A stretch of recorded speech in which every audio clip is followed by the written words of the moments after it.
The Mayo Experience. Mayo Experience. Mayo Experience. Mayo Experience. Experience. Welcome to the Pat Mayo Experience. 2018 Masters DraftKings Millionaire Maker picks and preview. Daily Roto's Mike Leone and FanVice's Ben Rasa will be helping me break down every player, every price, and the best way to build your lineups for the Masters Millionaire Maker. Plus, if you don't trust us, I've got over 20 experts from across the golf world popping in to give their favorite sleepers, busts, core players, and pick to claim the highest sartorial honor sports has to offer. Few things to know before we get started. Give the episode a like, helps a lot, and keeps the show free. Who doesn't want that? All stats I reference are generated by FantasyNational.com. A weekly, monthly, or yearly membership at FantasyNational.com gets you access to the most customizable golf stat database on the interwebs, along with an easy-to-use custom stat model, ownership projections, tournament simulator, head-to-head matchup history, course breakdowns, course history, and full individual player stats for any tournament and date range you want. Fantasy National is legit, so become a member, all right? Also, you gotta subscribe to the Pat Mayo Experience, either on the DraftKings YouTube page or on-demand, uncensored, and always free audio podcast on iTunes, Stitcher, Google Play, TuneIn, Spotify, and many more. Basically, if it's a platform where you can download a podcast, you can get the PME. Don't forget to rate it 5 stars as well. It takes 5 seconds, and it's the same as giving the video a like. Keeps the show free. And if you sub now, you'll get every bit of Masters coverage you could ever want.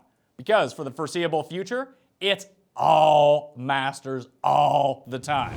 The course preview, trends, and key stats show with David Barnett from the Tour Junkies podcast already out, so go catch up on that. Then Friday, bets and field preview with Jeff Feinberg. Sunday, full picks, field, and course column up on DKPlaybook.com. Next week, finalized picks, one and dones, and prop bets on Monday. Tuesday, complete DraftKings Millionaire Maker projections for the ownership side of things. And Wednesday, a live chat where I'll be chained to the desk, taking every question you can throw at me. Thursday, round 1 recap. Friday, live cut sweat show during the final hours of the second round with a weekend DraftKings preview to boot. And Masters Week wraps up Saturday night with a recap of round 3 and a look at in-play wagers and Sunday head-to-head matchups. You'll never be more prepared for Augusta ever in your life. Now, let's talk about the field. There are 83 players currently invited to tee off at Augusta, but since this is being filmed before the conclusion of the Houston Open, the potential for one final invite is on the table. DraftKings will update the player pool Monday afternoon once the field is finalized, in case you were wondering. Oh, Brooks Koepka does have an invite, but it's a wrist injury that will keep him off the links, meaning Brooks wasn't here. More injuries. Martin Kaymer's playing in Houston for the first time in a month after withdrawing with a wrist injury at the Honda Classic, and Kevin Chappell wrenched his back at the match play, forcing him to pull out of his Friday clash with Ian Poulter. Both are expected to compete at Augusta. And since the Masters is such a special event, it has its own special cut line rules. The top 50 players and ties after the second round will all qualify for the weekend, as will any player who's within 10 strokes of the leader after 36 holes. And those things aren't mutually exclusive. It's possible for more than 50 players actually make the cut. And there's no MDF, so there's no worries about a cut after the third round. Meaning, in the Millie Maker, simply having all 6 golfers make the cut will not guarantee a min cash like it does most weeks. A 6-6 lineup will be the minimum requirement to turn a profit at the Masters, especially with the amount of old dudes and amateurs weighing down the back end of the field. Looking at you, Ian Woosnam. For the course, well, friends, we all know Augusta. It's a par 72, which plays longer than its 7,435 yards due to the incredible amount of elevation shifts across the course, something that still doesn't really translate through the TV screen the way it should. Meaning, the field will have to take driver out of the bag on almost every non-par 3. There's no clubbing down to a 2-iron at the Masters. Fortunately for those with wayward big sticks, there's no rough, so that's a bonus. The moment the players venture off the short grass, they're in the trees, and they're hitting off pine straw, which, as we've seen over the years, really isn't all that bad. Only the untimely old tree in the way can cause real damage. There's 41 bunkers and 6 water hazards scattered across the grounds. and the bentgrass greens are around 6,500 square feet, which is around tour average. The major difference? The wild undulations on these putting surfaces. These are some of the most hilly and likely fastest greens the players will encounter all year. The speed and bumps are one of the big reasons course history plays a more significant factor at Augusta than at every other course. You'll watch first-time players take more than a round to figure out the weird breaks, so prepare for some missed two-footers. Probably the reason only 3 debutants have ever donned the green jacket, and none since Fuzzy Zeller in 1979. There are currently 16 players making their first start at Augusta National in 2018. 6 amateurs, 2 Japanese players whose names I'm not going to attempt to mangle, along with Xander Schauffele, Tony Finau, Shubhankar Sharma, Dylan Fratelli, Patton Kizzire, Haotong Li, Austin Cook, and Wesley Bryan. Watch out for the players who haven't fared well at the Masters recently, too. The past 20 champions have not only played the event the year previous, but also made the cut. The fresh-faced and hilariously skinny 1997 Tiger Woods was the last winner to miss the cut, then achieve immortality 12 months later. The key stats? This is the tricky part. Despite using thermal imaging of surfaces, computer irrigation, and sensor data to regulate the watering of the grounds, Augusta refuses to release the strokes gain metrics to the public. Thanks for that. So, determining which stats to focus on all come from similar skill sets of consistent performers and the ever-reliable eye test. Well, it'll take a superb putting performance to wear the green jacket. We actually have seen a slew of poor putters win in the past. You only need to rewind your mind movies 52 weeks, then pause on Sergio Garcia sitting in Butler's cabin. Like I said, experience will matter on the greens, but you're better off using strokes gained around the green over putting. Ideally, the winner won't ever have to use a short game, because he'll hit every green in regulation. Easy, right? However, once that inevitably doesn't happen, getting up and down with relative ease will prevent a rainbow-colored scorecard. Just load up on ball strikers, preferably those with plus distance off the tee. There have been a handful of shorter hitters who've experienced sustained success at Augusta, but the deeper drivers will generally prevail, since driver will be the club of choice on approximately 13 of 14 tee boxes. Using it to the best of its ability sounds rather important. And as a bonus, since venturing off the center of the fairway isn't all that penal, long drives missing on the proper side of the hole for attacking the pin are still way better than barely smacking it past the ladies' tees. Then, all about them irons. The strokes gained ball striking stat combines strokes gained off the tee and strokes gained approach, making it the best way to judge who is going to not only generate birdie opportunities, but keep themselves out of greenside problems. It's a win-win. Finally, it's nary impossible to talk about a par 72 course and not factor in the par 5s. Whether weather factors in or not, making birdies, or eagles preferably, on the easiest holes is pretty essential. Last year, 8 of the top 12 finishers came inside the top 12 of par 5s gained. 2016, 7 of the top 10 ranked inside the top 10. Par 4 and 3 scoring are also critical, but like putting, reeks of high variance. Par 5 scoring, since it leans on predictable skills like driving distance and iron play, tends to be easier to project. Think of it this way. Adam Scott's one of the worst putters in the field, yet he could be the best on the course in any given week. Wes Bryant, he is never going to outdrive Bubba Watson. Do you even lift, bro? If you're playing multiple lineups and with $1 million up for grabs, why wouldn't you? You're going to need to build around a solid set of core players. Last year, the Sergio Rose core paid off quite handsomely. And while that combo's terrific value once again, I'm going to go in a slightly different direction. I'll still have some Sergio and Rose, let's be clear on that. But I'll play the history over recent form angle and load up on Jordan Spieth as my top-end core play. He's never finished worse than 11th in 4 career Augusta starts, and he has a win and 2 silver medals to his credit. And he's not actually playing as poorly as the masses would have you believe. He's tops in the field tee to green over the past 50 rounds. He just can't putt. It's strange, and I'll concede. It does look like he's lost all confidence standing over short putts.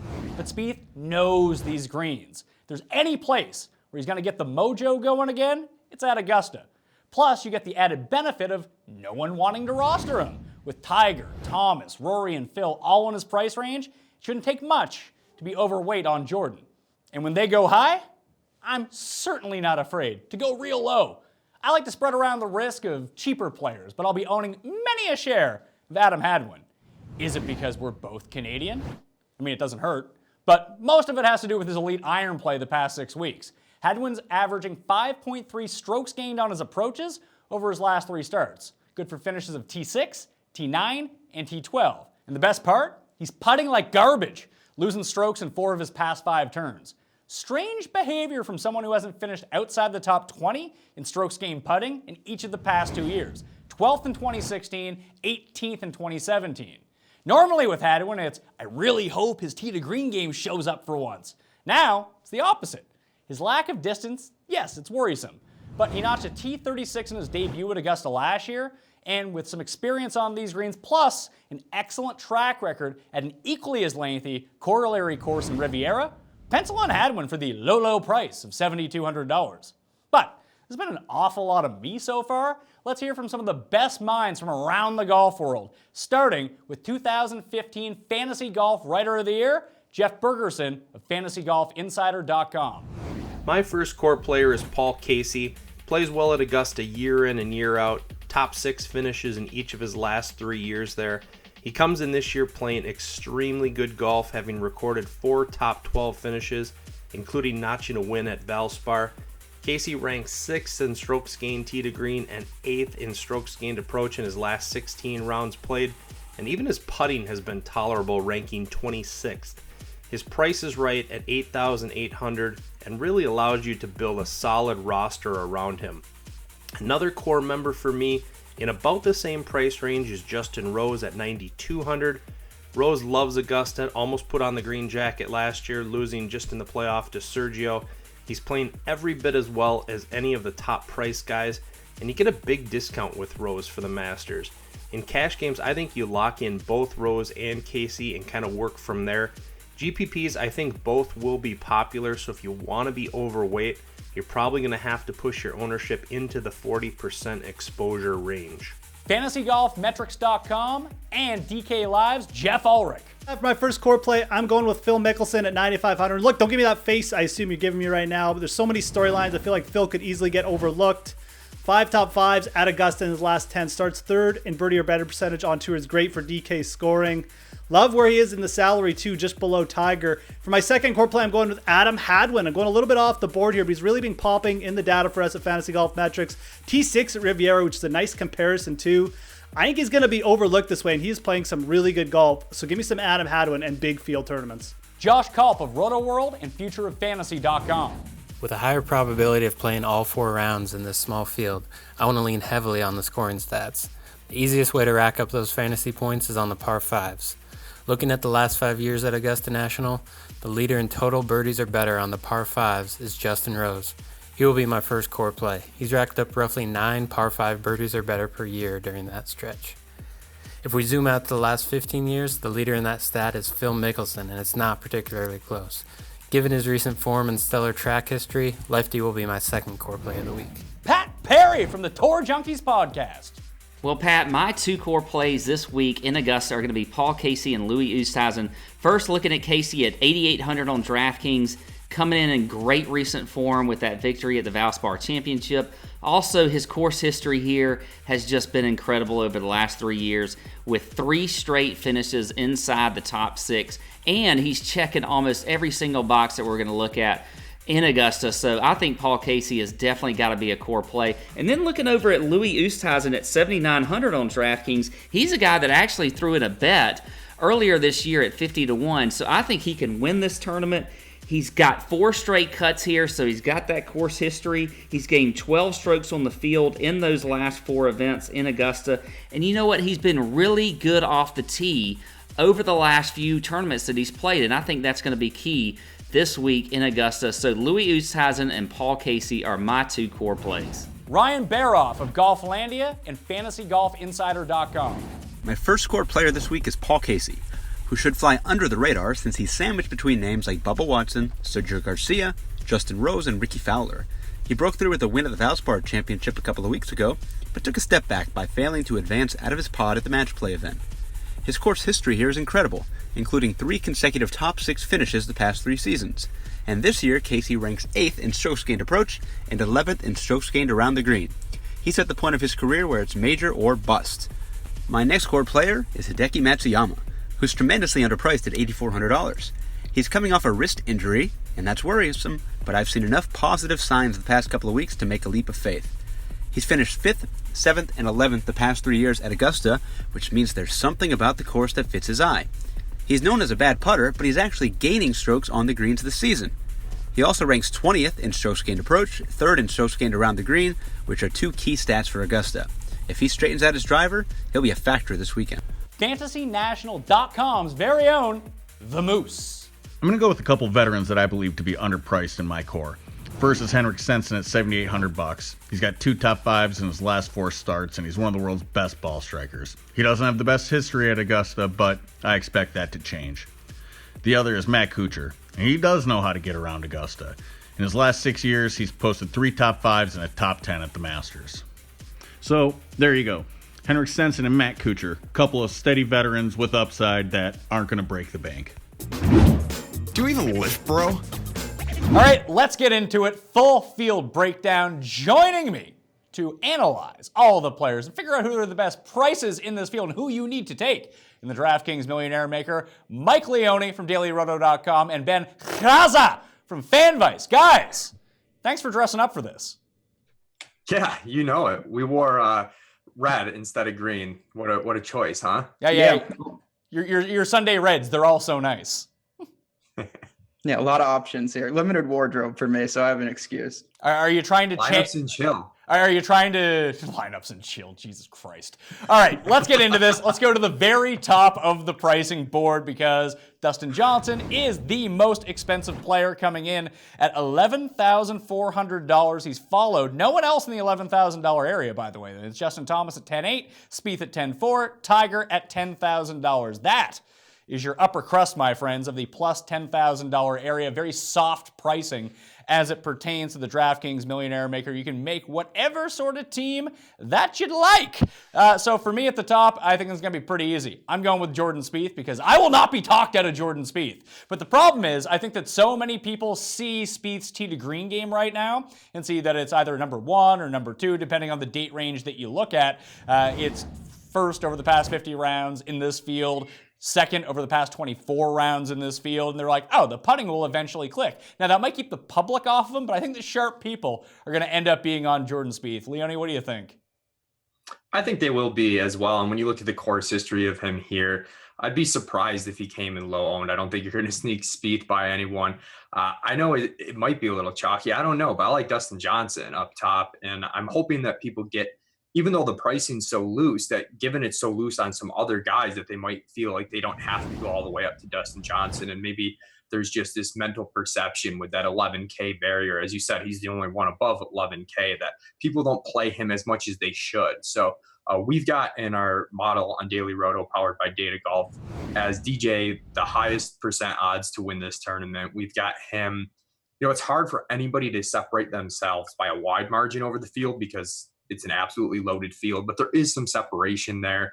And I think DJ with his game off the tee, one of the things we're looking at this week is strokes gained off the tee. If you look at the past tournaments and the skills of the players going into the tournament and what correlates to finish position, strokes gained off the tee correlates most. So it's something we're looking at. Obviously, all these guys up top are good off the tee, but DJ especially so. Ben, when I ran my custom model with my custom stats, DJ rates out as number 2 in this field behind Justin Thomas, who's also above that $10,000 threshold. I just happen to be going with Spieth because my gut is telling me, and you know how my gut is. It's very hungry all the time. And I just believe, I know that a lot of people have different opinions on course history and how it doesn't matter. I think it actually does matter quite a bit at Augusta. You play the same course every single year. There are little tricks, especially on the greens, that you have to do, knowing where to miss, knowing how to play the hills. And clearly, when you look at Spieth and you see a win, 2 seconds, and an 11th in 4 career starts, not to say these other guys are bad, although Thomas has never really done all that much at Augusta, but either way, I think I would go with Dustin over Thomas, and I would go with both those guys over Tiger if I was filling out lineups. But who do you think is the man left behind up here? Because I think it might end up being Dustin Johnson, Ben.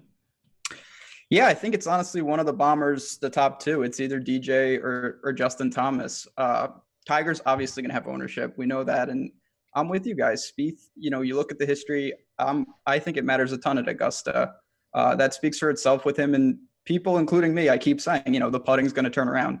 If he plays well, at the Shell this week, I think he's going to get a big bump, and definitely, they're all going to garner ownership. There's no doubt.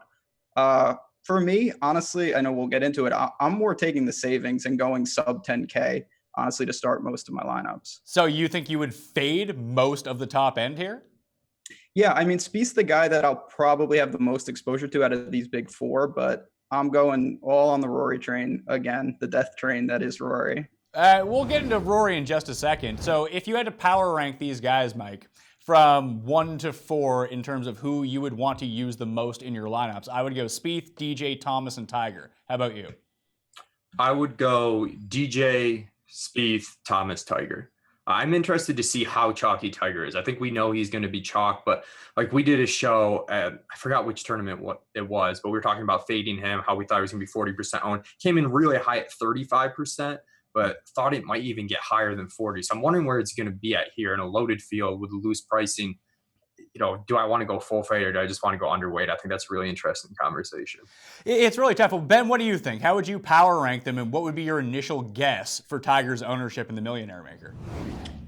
For me, I'd go Spieth, DJ, Tiger, and then Justin Thomas last. I'm not too interested in him. Obviously, in the Millie, he's going to be popular. I don't think he creeps up to absurd numbers, 40%. I know what Leone was just talking about, same tournament. He was really, highly owned, but it wasn't extreme. So I think 30% is a pretty fair target. The pricing's so soft. It's not like if you take Tiger, there's an opportunity cost where you can't take these other guys. So you can mix and match up top. Do you think it makes sense to fade Tiger if he comes in around that 30% threshold, because there are so many other good players, and you know that it's going to be really tough to project, and I'll do an updated projection show for ownership on Tuesday, and we'll get a better sense of where the markets are at in terms of taking Tiger, but it's going to be really difficult to figure out because so much of the public actually plays the DraftKings Millionaire Maker, and they're not really accounted for in your every run-of-the-mill tournaments, and I feel like that's going to bump up the exposure on Tiger, on Phil, on Bubba, and potentially Justin Rose as well, that if you project those guys to be highly owned anyway, you probably add 2 or 3% just as a encounter what the public does. So are you in or out on Tiger? I'm personally out. I just think when you have that massive ownership and the casuals are only going to bump that up, like you just said, there's so many options up top. I found myself going elsewhere. Yeah, I'm probably going to end up rostering Tiger in, let's say, if I play 20 Millionaire Maker lineups, I might play a few more than that, but probably like 2 or 3, in the off chance that I can be on board when he wins, and I'll just be super fired up, instead of being the guy standing out in the cold, being like, oh man, I'm pumped Tiger won, but it just cost me a ton of money. Mike, what are you doing with Tiger? I think if he's going to be 30%, I think I'm leaning towards a full fade there. And just for reference, I'm going to be mass multi-entering, so making the full max 150 entries. So you might hear me say I'm going to have a little bit of a lot of different guys. That's why. But if he's 30%, I think I'm going to full fade. I think at that point, I just rather keep picking up bits on the field on all these other really strong plays, which that's how you're going to do it by not taking any of Tiger. You've got more spots to spread around on these other really strong plays with the loose pricing. Now, if he gets down to more like 20%, then maybe I throw him in 5 to 10% of my lineups just because he does have a decent amount of win equity. I'm not picking up as much leverage if I full fade him. And that way, if I'm doing pretty well in the rest of my core and he happens to win, I've got some lineups that are still going to be live. Because obviously, if you full fade and he wins or even top 2, you're toast as far as the Millie Maker goes. Well, as it pertains to the Millie Maker at the Masters, Mike, can you give people some of your bona fides on how well you may have done in this in the past? I came in second last year thanks to I had sort of an extreme strategy. I entered 75 teams. They were all Sergio Garcia teams. So that worked out pretty well. Had 75 cracks at coming up with a top lineup, but ran really pure the last day. Really didn't have anything up there until the last day. Hideki and Keimer backdoored some stuff. I got the Kuchar hole-in-one on 16, and then Ricky Fowler bogeyed the last 3, which really moved me up. So it was a fun tournament. I don't know this year if I'm going to go all in on a single player, but that is a strategy that's interesting just because of the difficulty in finding a guy that's going to be super low owned here with just all the strong plays. But I know we'll get into roster construction a bit more later. Ben, can you give some of your bona fides, even on weeks where you don't appear on my show and win 5 figures? Yeah, I mean, in a tournament like this, obviously it's such a large field. you have to find a way to get leverage. So it's whether, you can pair a couple guys up if you want to make your stand there. You just kind of want to be aware of really what's going to be the difference. So like we were just talking about, if Tiger's going to garner massive ownership, if you want to make the stand there and fully fade him, you're going to have extra ammo for all these other guys. If there's someone down low that you really think can contend, because obviously in a tournament like that, it's not just getting the winner. You need everybody to contend. This is a small field. The cut is super easy to make. So 6 of 6 is going to be, you obviously need it, but that's not going to get you anywhere. You need more than that. So just kind of a couple places to make a stand, and then you need every single thing to break your way to have a chance.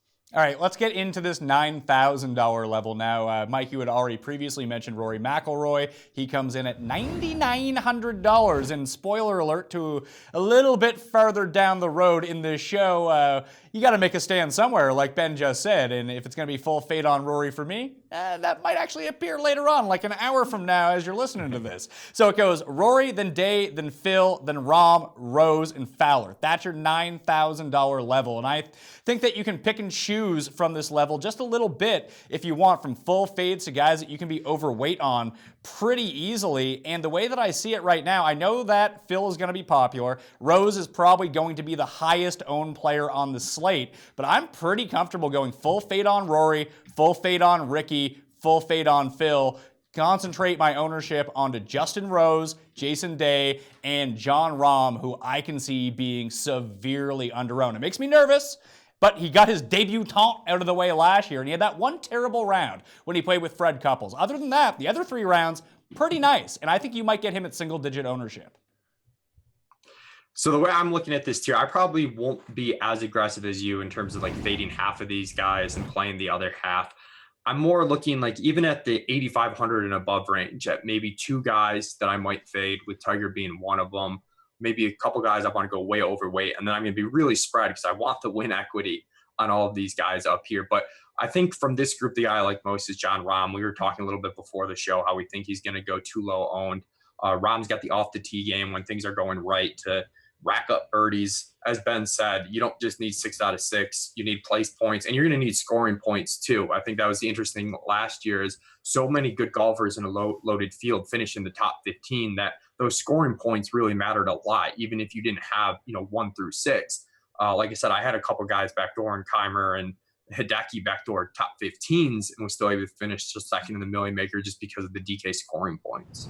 So when it pertains to Rahm in terms of actual scoring over the past 24 rounds, you can find all of these metrics and data, customizable by the way, up on fantasynational.com, rates number 1 in the field over those 24 rounds in birdie or better percentage. We know that he has the distance to potentially capitalize on the par 5s in terms of birdies or the better part, which is super important. And when we get into weekend golf, later on in the week, and as the tournament starts, eagles are super huge, but they are super huge for the overall scoring as well. So Ben, where are you looking in this area? Are you going to take the Mike approach and kind of sprinkle on a lot of these guys for the win equity? I don't have that luxury because I'm not playing as many lineups, so it makes less sense for me to do that, especially when I know that some of the guys that I want, Rahm excluded, but when I talk about someone like Justin Rose, if he's going to be like 35% owned, I'm probably going to need 50% Justin Rose, that kind of thing. So what are you doing in this $9,000 range? Yeah, so part of the reason, when we were talking about the top 4 that I was going to be underweight possibly on all of them is because I love this range. And for me to get kind of overweight on most of it, I needed to make a stand somewhere. So I'm sacrificing probably some Spieth, JT, and Dustin Johnson shares to load up on Rory. I really like Day and Rahm as well. And then Rose and Fowler are 2 other guys that, I have no problem getting. I like Mike, want the win equity there. Phil is someone, I don't know. I think the price is a little much. I know he's going to garner a ton of ownership just because people love Phil. But man, this is a range I'm super interested in. Rory and Day, I will start a ton of teams with those 2 pairing up top. Well, if you start, go ahead, Mike. I was going to say, I do agree with Ben that I think Phil out of this range is the most out of place, and he's probably the guy that I'll have the least of, or if I will full fade someone, it will be him. But you were mentioning, Pat, the birdie or better percentage on Rahm, the distance there. And one interesting note the data golf guys gave me was this 13th hole Azalea, which Sergio named his daughter after, accounted for the most variance in total golfer scores. Like historically at the Masters, this hole seems to matter the most, have the most impact on a golfer's final score. It's something like explains over 8% of the variance, whereas if everything was equal, it'd be 5.5%. So just an interesting tidbit there for the 13th hole.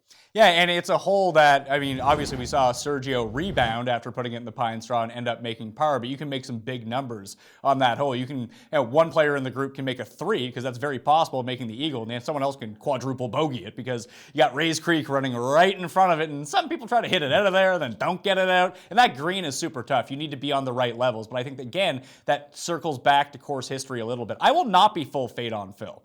And I hate Phil. Everyone knows that. But I just look at his past experience here. This is where he's playing the best point of his career over the past 4 years. And overall, over the past 24 rounds, he's 4th in birdie or better percentage as well. And his lack of distance, as opposed to the Dustin Johnsons and the John Rahms, doesn't make him Zach Johnson. He can still get to these par 5s and 2. So I'm not too concerned about that. Plus, he knows these greens better than anyone else. But Ben, you had mentioned that Jason Day, Rory start. If you went Day Rahm as a combo to start your teams, I don't think that. I would say less than 1% of the field will have that start. Yeah, and I think that's really valuable. I mean, first of all, you're going to have a ton of flexibility to really mix and match in the next range that we'll get to. And that's a ridiculous combo. I mean, I know Rahm, obviously, he got the experience last year. I really have a problem taking first-timers here. I think a lot of people do, because course history is a big deal at Augusta, and Day is quietly having a really good year. So no problem doing that. I'm going to do that, and I think it will be a pretty sneaky combo. My only problem with Day is that when you go back and look at his tournament-by-tournament stats, even when he won at the Farmers, he lost strokes on approach that week. And it's just been all about putting with him. I don't feel like his overall tee to green game is really up to snuff as opposed to a lot of these guys. And you had mentioned that you want to go with a big-time overweight stance on Rory, Mike. I mean, what was Rory doing before he gained 10 strokes on the green at the Arnold Palmer Invitational? It's not like he was lights out off the tee. He wasn't dialing in his irons. He did in that final round, and we know that he can do it. But I just look at his Masters results. He has 4 straight top 10s at Augusta. Not once was he actually in contention in any of those tournaments. Yeah, I saw that stat on Twitter earlier today that he backdoored pretty much all 4 of those back 10s, didn't have a chance to win. But I don't know if I'll be overweight on Rory. I might be more even. It's Rahm's really the guy that I'm interested in being overweight here. All right, so do we talk about Ricky at all? Because I hope he wins Houston. If he wins Houston, that makes my full fade so much easier. Ricky's classic match the field guy for me, where I don't think he's going to be high enough owned that I'm creating a ton of leverage by fading, and he does have that win equity, but I don't have the confidence in him to go overweight. So he's just classic match the field and move on type of guy. What are you doing with Ricky, Ben? That's a good question. I mean, I love Ricky. He killed me a couple weeks ago at API. Me too. It's just, it's been brutal, and it's becoming a thing with this. Even last year at the Masters, he was awful on Sunday. I think that's a pretty good strategy, honestly. Match the field. I'm not going to make a stand with Ricky. He's not going to be the guy who decides my week. Definitely going to have exposure. There's no doubt, but I have some other guys that I kind of just talked about where I'm going to lean on them and think that they can kind of get it done for me. Final guy in this range is Justin Rose. I've already said I project him to be the highest owned golfer on this slate based on his course history and recent performance. He has 9 top 10s in his past 10 starts, and he has the game, clearly, that fits Augusta pretty well, that if I had guts and I wasn't such a gutless coward, a full fade on Rose would open up a lot of possibilities for upside should he end up coming like T20 instead of T2. But again, I don't have the guts to do that. What are you guys doing with Rose? Because if I match the field, I'm thinking about I need to have him like 35% of lineups, making it very difficult to go overweight on him. Is he someone to really push on, to completely fade, or just play the field? I don't think you want to play the field. I don't think you want to be overweight. I just think he's going to be too high owned. And I don't think he has that much better win odds than a lot of these guys that we're talking about. So the difficult part, though, is if you're going to go underweight, should you just full fade? You know, that I have that problem sometimes trying to decide at what point, if you're so much lower than the field, does it make sense to just go 0 and then you can get more of all these other guys? But if you do that with too many guys and you have a ton of lineups, then all of a sudden you're sacrificing a lot of win equity throughout your lineup. So he's a guy I think I'll probably play around 8 to 10% of my lineups, knowing that I'll be around a third of the field size. And I think I'm okay with that, where he's not going to be a core guy for me. I hope he does poorly and I burn those 8 to 10% of my lineup so that the rest of my lineups have a much better chance of winning. But if he does T3, then I'm going to have 10% of my lineups that are still live. Ben, what are you doing with Rose? I think for me, I have enough stands up top where I don't want to add him to the full fade list because like Mike just said, if you get hyper aggressive like that, it can get pretty dangerous pretty fast. And you're relying on guys, at massive weights. So I like him. I'll definitely use him if I go more balanced because you can sprinkle in 2 or 3 of these guys in lineups, but there's no chance that I can get over the field if he's, 30% or so. I'll probably be in the teens with him. If we're talking about the Millionaire Maker here, so trying to win $1 million, and I don't want to talk too much about cash games, if at all, but is Justin Rose the way to start your balanced cash game lineup? I think it's pretty reasonable to use him and Casey or something like that, and you can mix and match it in there. Definitely a viable cash strategy. All right, the next. Go ahead, Mike. Go ahead. I was going to say I'm totally in line with Ben. I think you want one of Casey, Rose, possibly both. Very easily. Actually, probably, I would probably play both. I do prefer Casey a little bit more, but I would play both of those guys in cash, and then I would just go really balanced. I wouldn't take anybody more expensive than Rose. All right, let's talk about Paul Casey then. He's at 8,800, followed by Bubba at 87, Sergio at 86, and then Tommy Fleetwood. Everyone's picked to win the Masters like a month ago, and now everyone hates his guts and thinks he sucks. But Paul Casey is setting up to be that guy that everyone says, oh, look at all the big names around him. No one's going to own Paul Casey. And then it turns out that he's owned in like 40% of lineups and he's the highest owned guy. Everyone that I've talked to so far seems to love Paul Casey. And obviously you look at his course history, 3 straight top 10 finishes at Augusta. He finally won this year. He's putting well for like the first time in his life. Everything is setting up for a Paul Casey win. But Ben, to Paul Casey or not to Paul Casey? Yeah, man, he finally won. I've been on Paul Casey, it feels like, for eons at this point. I'm actually really surprised. We were talking a little before the show, and you said that. I like Paul Casey in the spot, but at no point did I really think he would be sneaky at all. He's a perfect blend. Depending on where you start, he can be that second or third guy in most lineups. He's steady. He's reliable. I kind of put him in the Justin Rose category for me. I know I'm going to have, some exposure, and I like him. It's just going to be a matter of, can I get over the field without really making a firm stand? I'm not going to have 50, 60% Paul Casey. And if that's the leverage I need to really have a splash for him, it's not going to happen. I'll have to take my chances. So he's a guy I like, but certainly not someone I'm jamming in. Mike, when you look at the range, you have Fowler, you have Casey, you have Bubba, Sergio, and Tommy. What do you do with Casey in that sense? Will he be your highest owned of those guys? Or you just say, hey, everyone's going to own Bubba. Yeah, sure, he's playing well and he sets up well. Or is Sergio the play once again because no one's talking about him? I think Sergio's the play. I talked about that course fit stuff at the beginning of the show that Colin did for us, just looking at some of the more predictive strokes gain metrics. And if you look at Sergio coming in, he rates best in course fit if you were to take those correlations and apply it to the statistics for this season. And he does fly under the radar. Like, the only thing with Sergio is I do wonder if he's that top 5 type of golfer, whereas a lot of these golfers at some point in time are like, oh, they're top 5, whereas Sergio is pretty consistently, at least in my mind, kind of more like on the periphery, like top 10-ish. But with that said, he can be your 3rd most expensive golfer in a lineup. If you go hyper balance, he can be a 4th most expensive guy in your lineup, where you go like 2 then more cheaper type guy. So I like Sergio a lot in this range, but where my biggest stance is going to be, I think it's going to be a fade of Bubba Watson. I think people are really going to be very heavy on Bubba, given the wins that he's had this season, the course history at the Masters. And to me, I just think that, in data golf, we have him, I think, outside the top 20 to win odds, or right around top 20. We might be too low on him. Well, hold on a second. You guys use a lot of really long-term form as it pertains on data golf to project winners, right? Yes. So the data last year's not looking so hot. Right. The data from last year is obviously going to be problematic, and you can have different things with how you deal with this. And it's the same thing with Tiger, where it's very hard to project him because you don't want to get in the habit of throwing out data too much, because that's the whole point of having a model and removing that human bias. But at the same time, you don't want to knowingly use bad data. So I think both Bubba and Tiger are difficult to project, but I think even if you were to correct them, the market's just too high on these guys. And even Bubba Watson, over the last 2 months in our adjusted scoring averages, it doesn't include the match play for a variety of reasons, but he's only 31st the last 2 months in adjusted scoring average on data golf. So I know he's had a couple of these high-end finishes, but it's not like he's playing that amazing. I know his off-the-tee metrics are really good, but at the end of the day, when you're looking at this 8K range, you're talking Sergio Paul Casey, I think, is a way better golfer. His 40-round moving average, strokes gained is in line with Jordan Spieth. Like, that's how good Paul Casey is. I don't think people realize. And then you've got guys like Hideki, Fleetwood. I just can't see any reason why you would want the chalkiest of the guy who's also a chance that he's the worst of the group.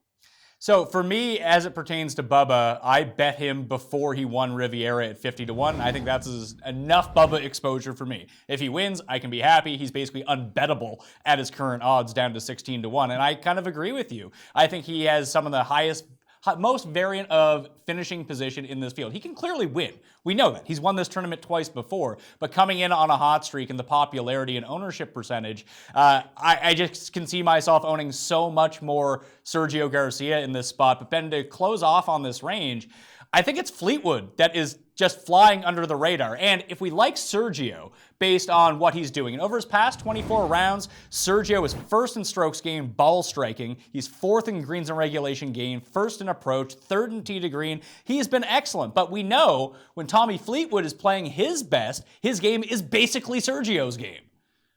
Yeah, that's exactly right. The approach game, dial it in with the irons. And I'll make it unanimous. I am with you guys 100% with Bubba. I think he's going to get a huge bump in ownership, and his range of outcomes is gigantic. Obviously, if he wins, I'm going to be in massive trouble, and that could certainly happen. But he is the guy in this range I also feel most confident could just implode and have a really bad showing. So I prefer Casey. I prefer Sergio, Fleetwood, and even Hideki. I mean, I know he's coming back from the injury a little rusty, but man, he can get crazy hot with the irons. I would much rather allocate my shares there. All right, we'll be back with Ben and Mike in just a second. But now, let's go around the industry and see who people think are the best sleepers for Augusta. If you're going to load up on chalk, having a sleeper or two will go a long way in propelling you up the standings. My guy at the supremely discounted price of $6,900. Nice. Bryson DeChambeau. With a T21 in his lone Masters start, Bryson enters Augusta with 4 consecutive cuts made, with a pair of top 5 finishes in those starts. DeChambeau tops the field in par 5 scoring over the past 50 rounds and sits top 10 in ball striking and tee to green over his past 24. And as an extra bonus, he's gaining a stroke over the field around the greens in his past 5 events too. Will he be able to putt? Who knows? But being on bent grass can't hurt. His one win came on bent, and in his short career, while he's losing strokes with the flat stick on every surface, he's been over 4 times better on bent grass than Bermuda surfaces, and 7 times better than on POA. Yes, Bryson, with his jaunty chapeau and fancy advanced analytics, nerd, is pretty easy to root against. But hey, whatever keeps his ownership down, right? So I'm shacking up with DeChambeau at Augusta. Let's hear from the experts who they're going with. Roto Grinders Derek Farnsworth, a.k.a. Notorious. Who you got for a sleeper? Tony Finau. He's been in contention a number of times already this season, and we've seen him contend at the U.S. Open. We know he can play difficult tracks well, and we know he can compete in the toughest fields. His distance off the tee is going to be a huge edge this week, as he's going to be able to take advantage of these 4 par 5s. When it comes to his short game, there have been some question marks, but he's gained strokes around the green in 5 straight tournaments, and his best putting splits actually come on bent grass. The fact that he's a first-timer should lower his ownership, making him a great play and a good bet for a top 10. The NYC punter himself, Russell Whalen. Let's just say maybe the 3rd time is a charm. And what I mean there is a trend we've had the last couple of years where the winner of the Omega Dubai Desert Classic has been able to come in and score the green jacket. And that goes from Danny Willett into Sergio Garcia. And the winner we had this year was Lee Hao Tong. So give me Lee Hao Tong at 200-1 to see if we can get this to work again. And, the guy's got a lot of game, too. He held off Rory on Sunday at Dubai, and maybe we can see him hoist a green jacket on Sunday. Tour Junkie's David Barnett. I'm going to look at a guy at $6,800 who's won a major championship and has a good record at the Masters. That's Jimmy Walker. A lot of people likely scared off of Jimmy. Obviously, form has been spotty. He's battled the Lyme disease thing. He was tied for 18th here last year and no worse than 38th in 4 tries at Augusta National. 9 of his 16 rounds historically he's shot par or better. So I like that. I know the form's been spotty. He did have a bogey-free round 1 at the Valspar and a 67 round 1 at the API. He struggled hitting fairways a little bit lately, but we know that you don't have to be as accurate at Augusta. He is a bomber. He can putt, and if he pops, I like him as a sleeper this year for the Masters. Zach Turcotte of FantasyGolfInsider.com. At 7,500, my sleeper pick for the week is Brian Harmon. The University of Georgia alum has been on a tear over the last year with a win and 12 top 10 finishes.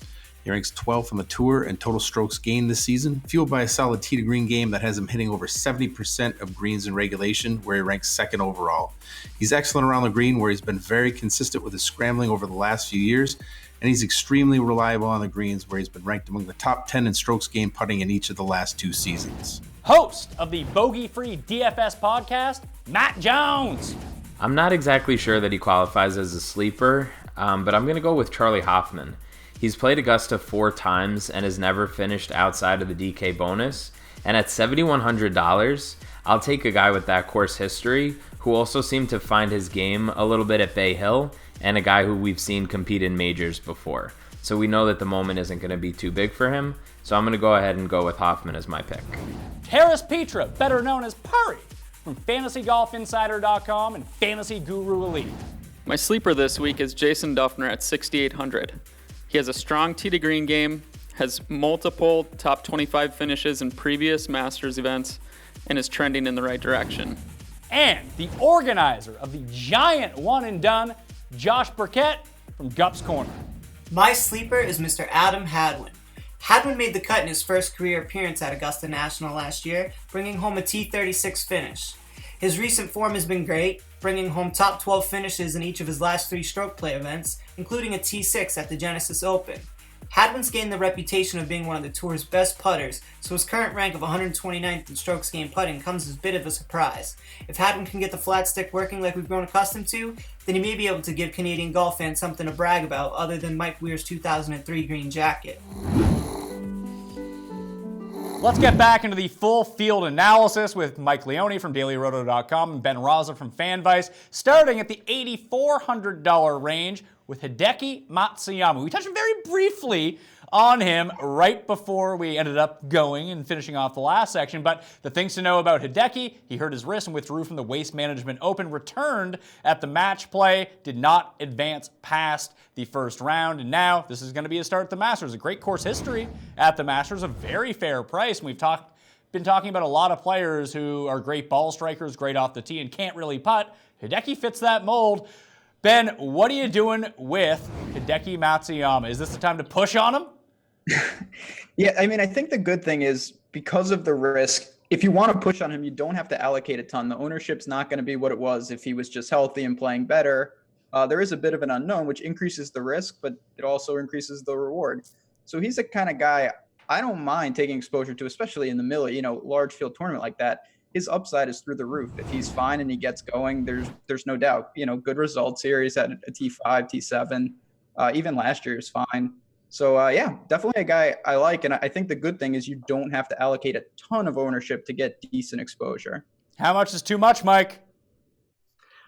This is the one guy I'm considering making, last year's Sergio, my all-in guy. I don't know if I'm going to go all in on one guy, but I'm considering it. And I know, as Ben said, there's some risk, some uncertainty with the risk. But reading between the lines, when he came back, I know he delayed his comeback a week, but it sounded like he was delaying it, not because the wrist wasn't healthy, but just because he wanted to make sure that he was at a very high competitive level. And then he goes out and enters in the match play tournament, which you wouldn't think he'd be entering unless he felt confident he was healthy, because there's a potential you have to play a lot of golf in that situation. He didn't make it out of the group stage, but had he could have played a lot of rounds. So I think the wrist is going to be overblown. I don't think it's an issue. You look at his rolling 40-round tee to green metrics, it's twice as good as Bubba Watson's is. We talked about how there's some bad data in there for Bubba, but he's cheaper than Bubba. He's going to come at less ownership. So I'm really, really high on Hideki.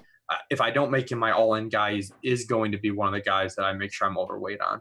I misspoke a little bit earlier when I said he returned at match play. He actually returned at the Arnold Palmer Invitational, where he gained 6 strokes around the green and lost strokes in every other facet of the game, off the tee, through approach, and through putting. So, Mike, you think that that's going to be all resolved come the Masters?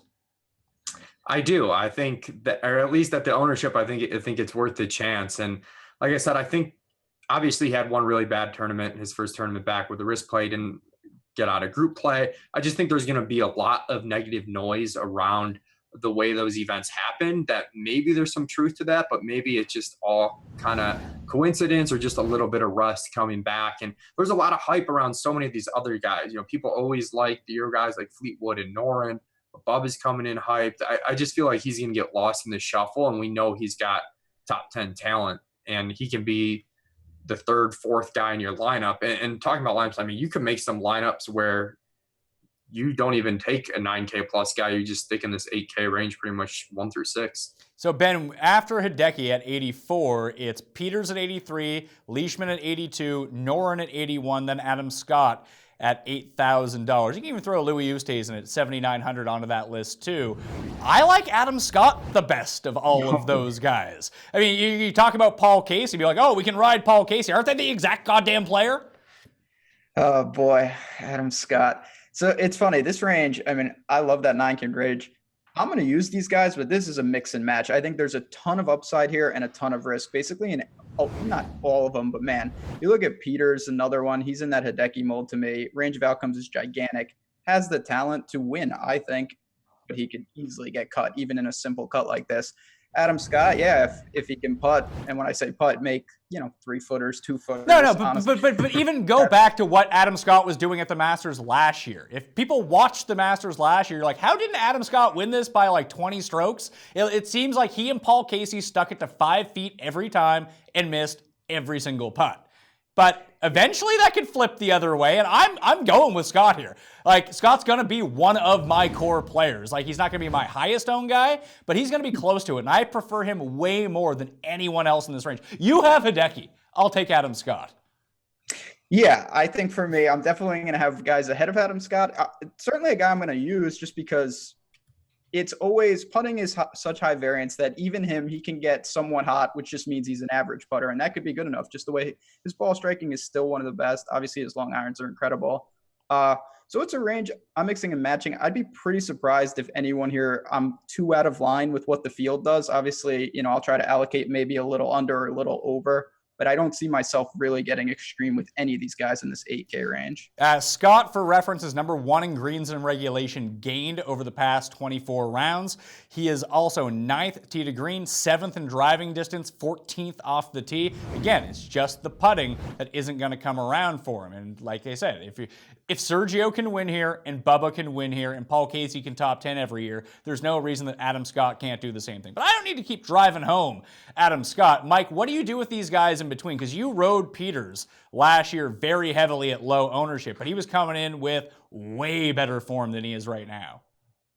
Yeah, it's a different dynamic. One, he was coming in way better form. 2, people didn't want to play him, and I think because he did so well last year, he's still going to carry some ownership. 3, he's more expensive this year. I think last year he was 1K cheaper. I mean, that's a pretty big difference, loose price in field to be jacked up 1K. And we have him with one of the worst, I think actually the worst miscut odds of anybody in this range or really close to this range. So he's one of the guys that I will definitely be underweight on. Even if he's not that high owned, I probably won't have like Peters and just kind of use not having him in my lineups to build up elsewhere. The guy I'm torn on is Leishman, who has been bad off the tee, and he's gotten in trouble off the tee, and that's resulted in a lot of bogeys and whatnot, but he's still making birdies, and I think he's going to be pretty low owned. So I'm torn on Leishman right now, where I see the risks against him, but if everybody's looking at that and he doesn't have the name power that these other guys have, if he comes in sub 5% or even around 5%, I'm going to want to double the field. We talked about a lot of the higher owned guys in the upper $8,000 area. From this bottom range, Ben, do you think that Noren ends up being the one that everyone gravitates towards because of all the consistently high finishes that we've seen? Although we've seen him blow it towards the end of almost every single tournament, but still, at his price, he doesn't necessarily need to win. I can just see him being super chalky, though. I think he's going to be owned, definitely, one of the more popular in this micro range. But I do think the lack of course history, people will look at that and they will weigh it. Like Mike just talked about, Peters, people are going to see that T4 and that will boost it. I think his price kind of balances that out. That's kind of a different conversation. But yeah, Noren will be popular. I don't think it's going to be extreme, though. I don't think we see, the approaching Justin Rose territory or anything like that. So outside of Hideki, if you had to power rank the other 4 guys in that region, I would do Adam Scott, who I do like more than Hideki, like I said, then Leishman, then Noren, then Peters. How would you guys put it, Mike?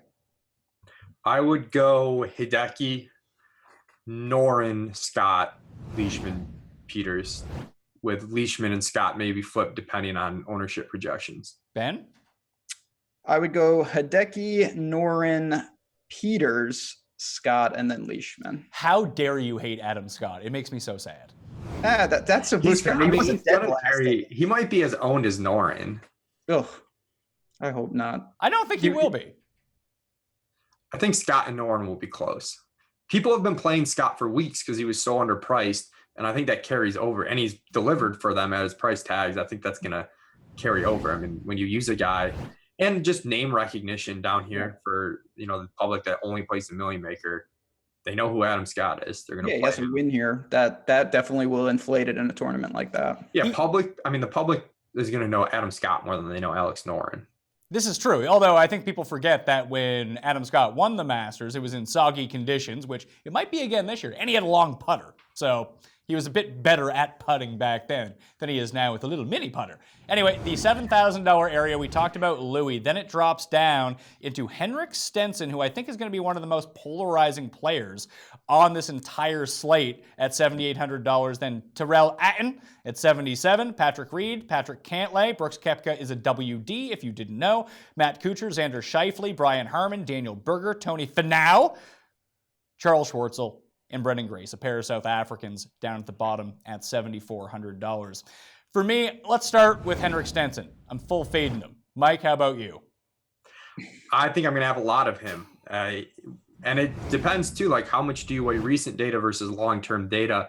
At Data Golf, we try to mix the both. If you look at the long-term data, 2 years adjusted strokes gained, we have him as 10th best in this field, which is obviously very, very good for someone who's below the average cost of a roster spot. Like he could be your 5th price golfer in some lineups if you go very balanced. He could be your 4th price golfer, even lineups that aren't that balanced. So I like him a lot. I know as you whittle down that time frame, he's more like a 20th type golfer in the world, and maybe even 30th over the last 6 months or so. But I think that when you weigh everything together, I'm someone who isn't going to go solely off recent form. So I think that long-term form matters, and he's just too underpriced.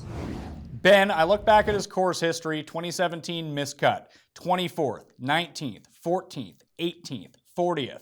All acceptable finishes, especially at this price tag.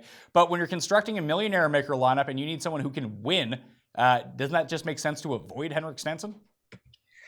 Yeah, I mean, the price stood out. Obviously, it's going to stand out to everyone. I honestly think what he does at Houston may determine to an extent what I do. If he wins this week, I'm probably going to full fade because the ownership is going to explode even more than it would be. If he does nothing, I know he'll still be popular, and I may take some stabs. I don't think I'm going to get over the field. This is, Pat, you said it. I think he is one of the keys to this slate. He's going to be extremely polarizing. I mean, he's sub 8K. I can't remember any time where we could get Stenson at this price. But for me, I don't think I'm making a big stand with him. Results haven't been great. And yeah, long-term, incredible iron player, obviously a world-class player. But I think for me, I would kind of rather mix and match here. And I just don't want to pay the ownership price that I'm going to have to. Well, I usually try, we can talk about stacking when we talk about roster construction, but generally speaking, if Justin Rose has a good track record at a course, Henrik Stenson is due to pop at any time because those two guys correlate together for whatever reason. Very similar games, keep it in the fairway, good with long irons, and boom, you get a hot putter and you're right at the top. They were 1 and 2 in the Olympics. I mean, that was a tough course probably when no one decided to play. But do you think that Stenson being in this range, I know he's going to carry pretty decent ownership, and Ben, like you mentioned, it depends on what he does in Houston to see what that ends up peaking to. But I think that he takes away some of this ownership you're talking about with Adam Scott from Louis Oosthuizen. I think it's going to drop those guys down lower than you think, and Stenson will be higher than you think. What do you think about that? Yeah, I definitely think that's possible. And that just adds to kind of me exploring those other guys. All right, so let's talk about Louis, Mike. What do you make of him? This is where I need the help of Colin Drew, who does our ownership projections, because we start getting in this tier, and I really do think the ownership projections matter a lot. I don't think Stenson's going to be that crazily owned. As much as that price tag looks so juicy at first, I think the 8K guys are going to carry more. But Louis, I'm not too high on him. I'm higher on like Haddon at 7,700. I think that his odds of a top 20 finish are, clearly higher than Louis. So that's kind of the guy I'm looking at in this range. Yeah, I like Hatton better than Louis as well. I know he missed the cut the year before. It was his debutant appearance at the Masters. So I think that Hatton, having that first start under his belt, will be able to, listen, he's a very emotional player. If like pressure was going to affect anyone, it seems like it affects him just a little bit. But we've seen him close recently. We've seen Louis never close in North America. But the big thing between the two of them, Hatton has been slightly better off the tee over the past 24 rounds. Like you mentioned, that is a great corollary number, both inside the top 20, but Hatton is 13th, Louis is 17th. I think that four-person gap is enough of a difference. Plus, I can just see Louis carrying way more ownership than Hatton, probably twice the ownership, because people really have a visceral reaction to Tyrrell Hatton, and I don't quite understand it. Yeah, I also wonder too, you've got Hatton here, you've got Patrick Reed here, you've got Kuchar down a little bit. Like, that's part of the reason why I think Stenson, as much as it looks like he'll be high owned at first glance, you start pulling in both directions, that it could end up more of like a 10 to 15%. Or he's not going to be low owned, but he might not be chalk either. All right, so the rest of these $7,000 guys below Hatton: Reed, Cantlay, Kuchar, Scheifele. I don't know if I'm going to own a single share of any of those four people. Yeah, I'm with you. You say you're shaking your head, Mike. No, we need some disagreement. I feel like we've been like, for the most part, way too much on the same page. So we're really high on Cantlay. Have him with a 20% chance at coming in top 10. Obviously, his super long-term form, we don't have a whole ton of rounds on, but over the last year, we've got him ranked 13th in adjusted scoring average in this field. So I think that he's one of those guys, if he can get hot with the putter, I think he can pull it off. I think he can give you a really high-end finish. He is not a debutant, as a lot of people think. He played the Masters in 2012, made the cut, and came T47. I was looking at like an overhead shot of this course, though, Mike. Seems like there's a lot of bunkers. Yeah. So what happens if he goes in one of those? Dude, Cantlay's got this. Don't worry about it. Did you see how he didn't go to the next round of the match play? You know what happened? No, I missed that. I figured when you asked me that up for me that I missed that. He may have found himself in a greenside bunker. I'm not sure, though, and wasn't able to get up and down. How did he lose the Valspar last year to Adam Hadwin? Oh, he got caught in a greenside bunker and couldn't get up and down. When we're nitpicking between all these guys, and I don't want to throw too much shade at Cantlay. I actually like Cantlay as a long-term player. It's just in this field, you need short game. I think it's one of the really underrated parts, only because people's putters can only stay so hot. And he hasn't played this course in 6 years either. But having that solid up and down game is the difference between 10-foot par putts and 3-foot par putts. And if he's going to struggle and not hit every green in regulation, he might find himself in some trouble. I will say this, when Colin ran the, which strokes gained stats are predictive coming into the tournament, not based on what the people did in the tournament, but coming into the tournament, around the green had a zero correlation. Putting was a little bit, approach was pretty high, and then off the tee was very high, but zero correlation to what the person's around the game strokes gained was for that current year. So you're telling me short game doesn't matter at Augusta? I'm not saying it doesn't matter, but we haven't seen any correlation to people's strokes gained statistic for that year entering the tournament, which there can be noise in that. Maybe what the takeaway from that should just be that around the green statistics in a short sample don't really measure the skill of around the green, and that's why there wasn't correlation. So you can take it a couple different ways, but did want to throw that out there in defense of my boy. All right, so Ben, you're the deciding vote. What are you doing with Cantlay? Oh no, I'm with you, Pat. Cantlay, he's another one. I don't want to throw shade at him either because I like him, but I think that the short game with him, if he goes nuke with the irons, yeah, and we've seen that a couple spots this year. I thought that was going to happen, and he just crushed it. He peppered greens in regulation, and when he does that, he's a world-class player. If he finds himself, if the wind is up, not that usually happens at Augusta, but if we get it, I think it was the Willett year when it was really tough conditions.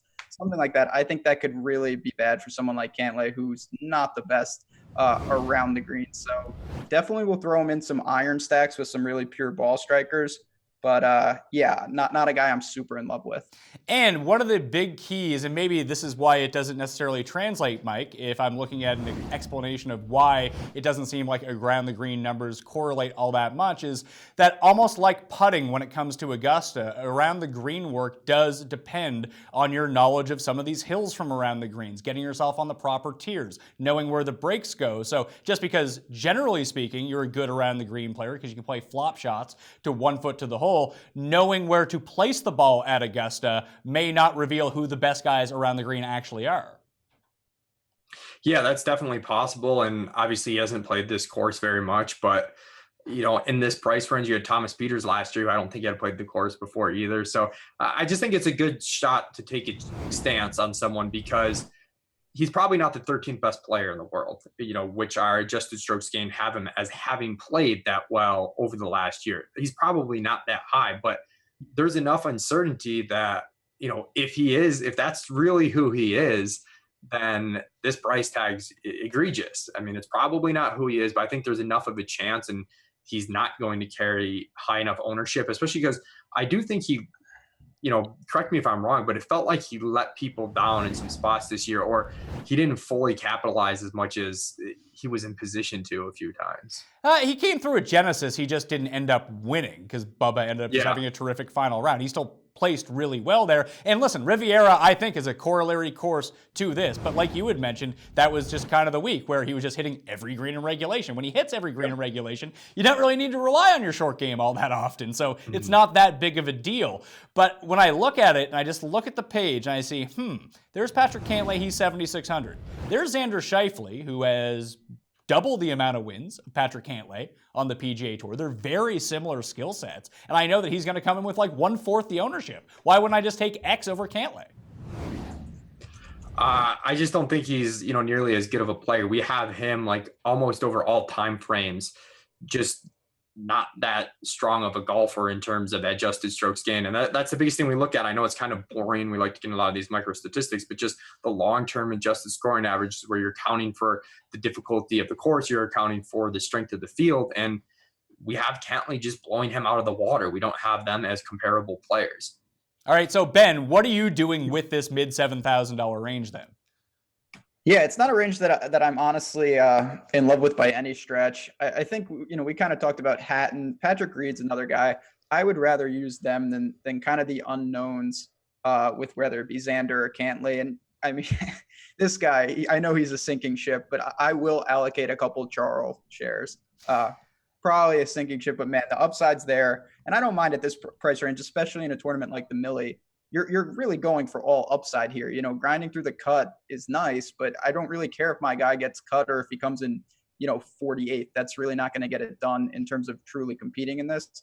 So, Charles got the history. His form is just very, very suspect. Yeah, I like Charles more than Grace, and I guess the one big thing with Charles is that his off-the-tee game is just atrocious. And it's been that way for quite some time now. But for whatever reason, it seems like when he's able to miss, and the hot putter has carried him. I mean, it carried him to a Masters championship. It carried him to a top 5 finish last season. He has figured these greens out. I don't know how he's done it, but every year he comes up to Augusta, he's playing like garbage, and all of a sudden, boom. Charles near the top of the leaderboard, and he just grinds and grinds and grinds all 4 days. Never has that one big one. If he does have one of these low rounds, he wins. Like we saw, when you birdie the last 4 holes at Augusta, you tend to win if you're in contention. So I don't mind Charles. I like him better than Grace. But then you like Finau's right there. Berger's right there. You got to like lefties at Augusta, right? So Brian Harman at $7,500 isn't so bad. Yeah, I mean, I think these are guys, now that we're getting down there, that the ownership will be pretty limited, so you don't have to you're gonna have plenty of flexibility to make stands and take shares. You don't have to make big gruesome stands, so I don't mind Harman. Berger's another one. I think the upside is there. The thing about Finau, obviously the driving distance, the lack of rough here should help him. First time, I think that's somewhat murky, and he's going to be, I think, one of the more popular guys in this range. People love to play Finau. Obviously the price is tempting. and he seems like a sneaky pick, but he's not going to end up being sneaky. He's one of those guys. So I'll have some. I just don't know where that falls in terms of against the field. I don't want to give away too much from Fantasy National, but we have an event simulator. We've ran the simulations thousands of times. We're going to update it again during the Masters week, and Tony Finau just keeps popping up inside the top 15 in terms of guys that have the best chances of winning. His simulation odds versus real life odds are one of the few players in this field where he's supremely undervalued by what it says in the simulator, which just takes the length of holes and say, hey, how do people play on these length of holes? Apparently Tony Finau is very good. I just don't trust first-time players. I know the price is good, and I do agree with you. I think people will think that he's sneaky and he'll end up being popular, but I think some of it will be influenced by how well he does at Houston. Mike, what do you make of Finau? Because you're always on Team Finau. I've been on Team Finau from pretty much the beginning. I feel like one of the initial members of Team Finau, just because I talked to Davis Maddock too much when I first got into golf. So it was all bomber this, bomber that. You need a bomber. And of course, he's got the distance off the tee. And he's done really well on approach shots this year. And we know the off the tee game is in him. So if you put those two together, you can have a really good game. And when he seems to have a letdown, again, if you do buy that around the green doesn't matter as much, like that seems to be when Tony messes things up, when he needs to get up and down. In fairness to Tony Finau, he has gained strokes around the green in 5 consecutive events. That I guess I just have this in my head that he's terrible at it, because I've just visions of him needing to get up and down on a par 5 and, get in it to 8 feet, not making the 8-footer. But I like Finau a lot, and I'm hoping that ownership gets spread out enough that he's not heavily owned. I don't know if he's going to be one of my big stance guys, but I'm probably going to have 10% of him almost regardless of where the ownership projections come in. And if they come in low, that's when I might escalate beyond that. But he's definitely a 10%er for me, one of those guys I think has the upside to win. I'm not as worried about first-timer type stuff, but maybe that's because I'm, still relatively speaking new to golf, just getting into it the last few years, and try not to buy into those narratives as much, even though I know there can be some truth to them. The only thing I would say about the debutant, I think one of the main reasons that first-timers at Augusta struggle, because the greens are so fast and there are so many different levels to them and so much undulation that it really takes a few times through to figure them out. So you combine not knowing how to read the greens properly with Tony Finau, who can't fucking putt, I think that's going to be somewhat problematic. Or it works the opposite way, and he's reading the greens wrong, and they turn out to be right. But also the first-timer thing, I mean, don't you think there's some bias in that statistic where guys who play for their first time, they only play for their first time once. They're probably not at their peak. There's probably guys who aren't that good that play once and are in that statistic that, of course, the first-time statistics are going to be skewed to not look as good. Like, there's no way they wouldn't be. No matter, like, whether it mattered or not, it still would be skewed that way if you just looked at the pure data. I think that's probably a very fair point. I think that even myself, I make too much of it. I actually prefer just a longer form course history to see who seems to have Augusta figured out versus who just doesn't and is clueless when it comes to it. And there are different shot types that play a little bit, but I just think that it's so overwhelming for a lot of people the first time. And the underrated part of being a first timer at the Masters is people wait their whole life to play at the Masters. It's a different sort of pressure than players are used to, and that's going to affect everyone differently. Clearly, it did not affect Thomas Pieters last year. He was just able to go out and rip it, and eventually skill will overcome a lot of that, but I think there's a lot of negatives that work against people being a first-timer. At least that's the way that I would think about it. So you like the longer-term course history. How do you feel about Kuchar at 7,600? Because he's got a lot of top 10s in there. I know some of them might be a few years ago, and then obviously last year at the hole-in-one on 16, finished 4th, I think, T4 there with Pieters. So I don't know what to do with him. Do you have a feel on where the ownership comes in on him? It's really going to depend on what he does in Houston. If he misses the cut in Houston, I don't think that anyone is going to own him. But Matt Kuchar has a few things working in his favor. One, he did win you $100,000 last year with a hole-in-one, which was nice. And I will attribute a lot of that to what I like to refer to on this show as the Ander curse. Tim said that it was free money, that no one would make a hole-in-one at the Masters at like minus 300 odds or something like that. Boom, Kuchar coming down the stretch in the final round makes it. And we've seen a distinct correlation. I don't know if Data Golf is factoring this in or not, Mike, you can tell me, but When Tim picks a player, that player is Andercursed, and they have a terrible week. However, the next tournament, when they play, they tend to pop and do really well. This week, Matt Kuchar, very Andercursed in Houston. He might get the bounce back week. So now we're seeing Ricky Fowler, Adam Scott, and Matt Kuchar all potentially coming with the Andercurse reverse bump. So that's something to watch out for with Matt Kuchar. I'll have to make sure those guys layer it in. I got the opposite experience last year. I wrote in our Slack chat that I felt like I was going to get lucky with a hole-in-one this weekend. And See, that's next level. Yeah, that it was a good year to do it too. Now there is no hole-in-one bonus. So, guys, any final thoughts on this range? Someone we didn't cover, or someone you really want to put the stake in the ground for? Like Mike or you, I need to have a lot of Brendan Grace in my lineup. I like RCB. I seem to like. We're gonna get to. You love saying the next guy that we go to. Screw it up. All right, no, I don't have anything to add. No. Oh, okay, Ben, anything from you? Nope. I think everyone else is below 7,400 that I'm interested in. Okay, so when we come back from hearing about who the biggest fades at the top end are from the experts from around the industry, we'll get to Rafa Cabrera-Bello. With the way all of the elite golfers are playing Enter in Augusta, picking one to completely fade, kind of tough. If I had any guts, I'd say Tiger, based on his projected popularity and wonky driver. But it's been long established that I'm a coward. So no Tiger fade for me. Instead, I'll take a hard pass on Rory. And I love Rory. His 4 straight Masters top 10s are pretty incredible. But here's the sneaky thing. He was never really in contention in any of those. He's basically pulling a Matt Kuchar every year and backdooring a big payday come Sunday. Yes, he's coming off a win a few weeks ago, but that victory at Bay Hill also came along with a career best putting performance.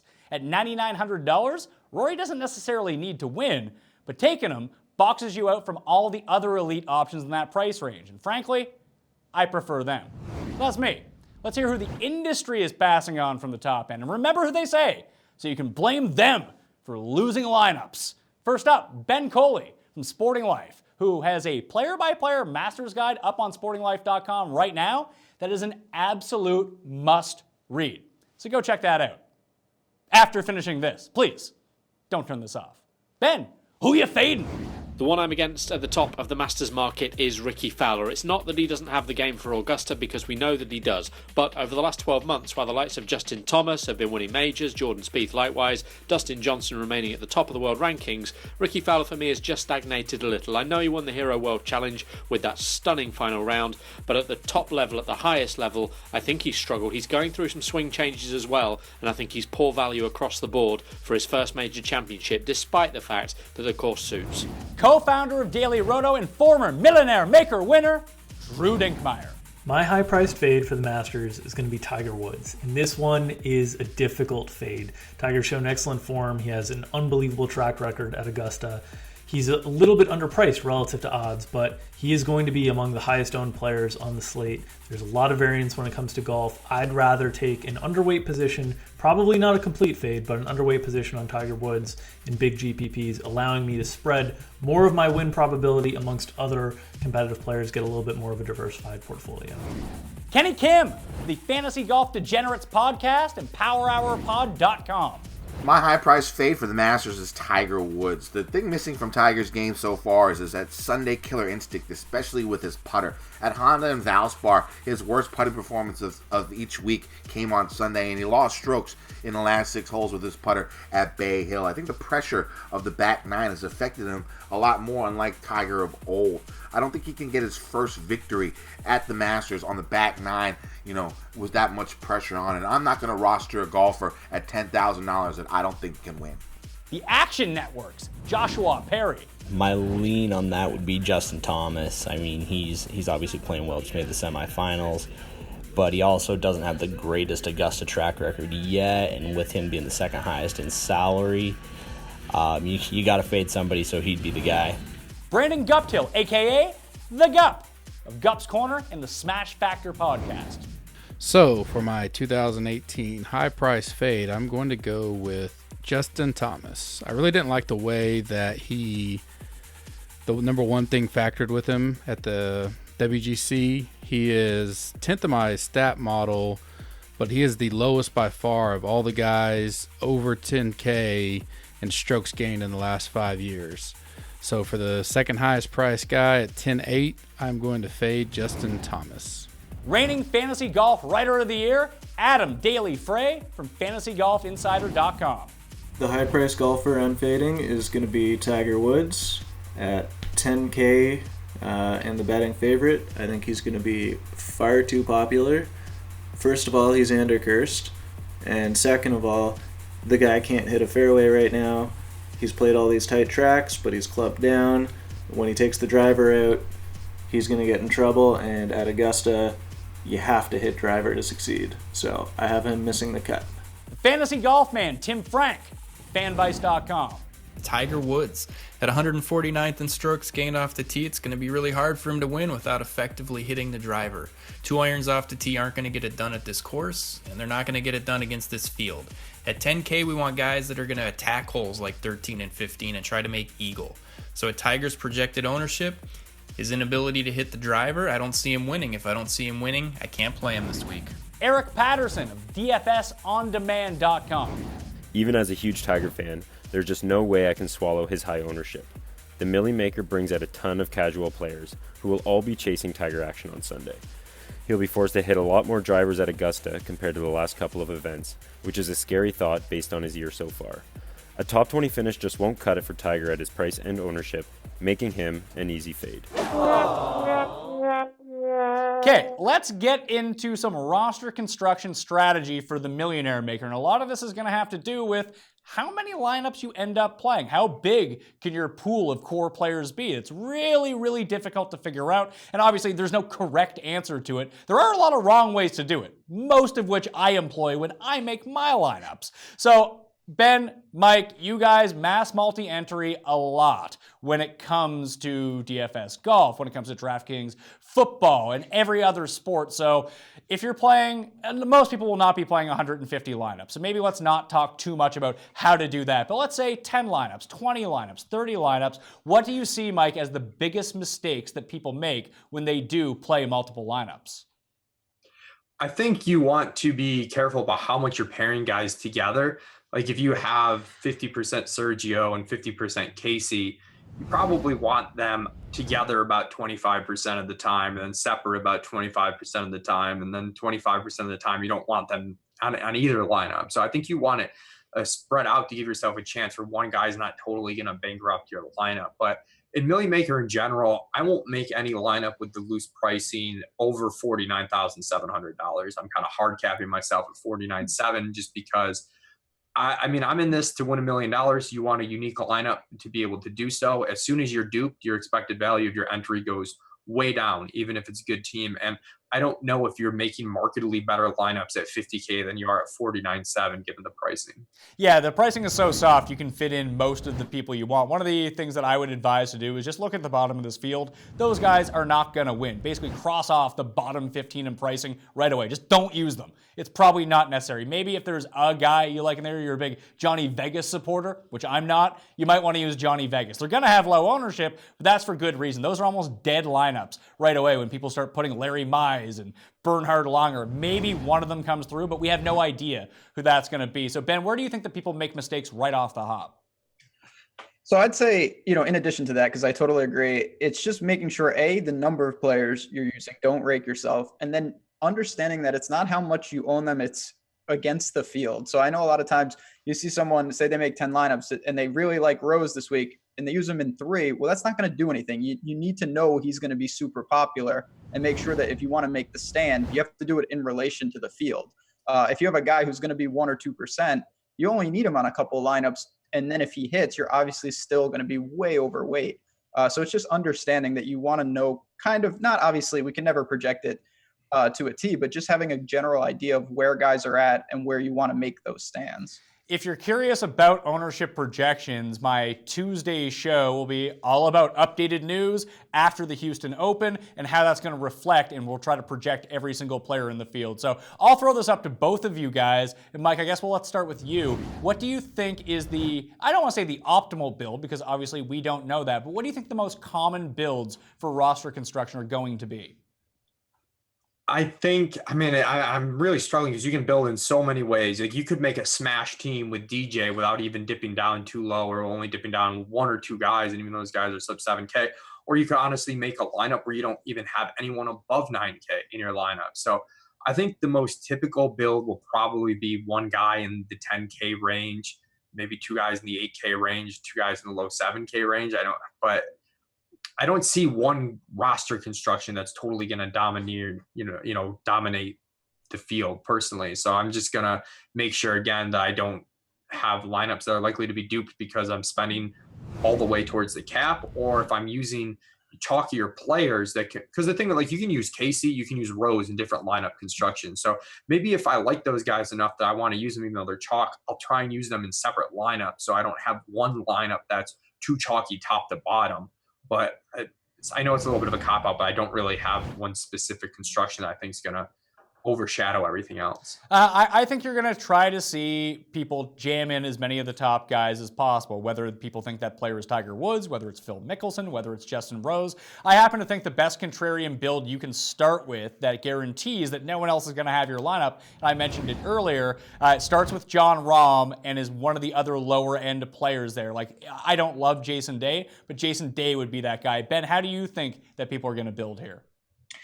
Yeah, so I think I'm in line with Mike. One of those guys up top, Tiger or above, and then I think they'll try to mix and match Rose, Bubba, and Paul Casey, maybe even two of them, and then work down to the Stensons of the world, and then kind of end with whoever's left, whether it's Fina, whether it's the RCBs of the world, maybe a cheapie in there, a Chappell or a Bryson. But I definitely think up top, you're not going to see too extreme. I think it would be pretty rare to see jamming in two of those guys, but definitely if you go balanced in terms of nobody over 10K, that probably is a little more unique this week. Do you think it'd be crazy to take no players above 9K and just do that pure $8,000 build, Mike? Or is that just killing your winning upside too much? No, those guys definitely have enough winning upside, in my opinion. You're talking guys like, you've got Casey, Fleetwood, Noren. I mean, I don't like Bubba, which we talked about, but you've got Bub in there. You've got Sergio in there. I think my most popular builds, I'm going to do kind of on the extreme where I'm going to have some DJ lineups because I think he might go under-owned way up top. But then I'm going to have a ton of lineups where maybe I cap out at like Rahm, like you said, because I do like the idea of that. But a ton of super balanced lineups. And that's going to include a lot of iterations of completely sub 9K teams. Because I think there's, I made a team the other day where I left 700 on the table and I thought it was a really good team that I'll probably enter. All right, so Ben, how do people go about avoiding a ton of ownership? So what I mean by that is if you play the chalkiest team, if you have the 6 most popular players on your team, you're not going to win $1 million because someone else is going to have that team. Now, you can go the other way and say, I'm going to take 6 contrarian players that no one is taking. Probably not the best strategy either. What is the best way to go about it? To have 1 or 2 guys that are a bit lower owned? They don't need to be like 0% owned, but somewhere in the single digits?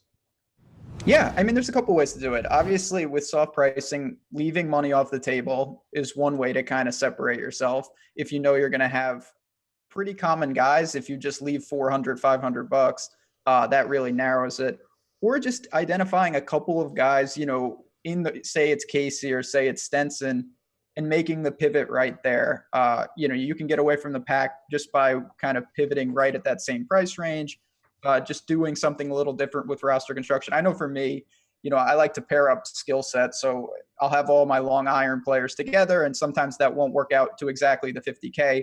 But I think, hey, if shots gained approach is truly what separates this week, I'll be in good shape. Or if it's around the green, I'll pair the Keimers and the Cantlays of the world and just, hope that somehow that doesn't come into play at all.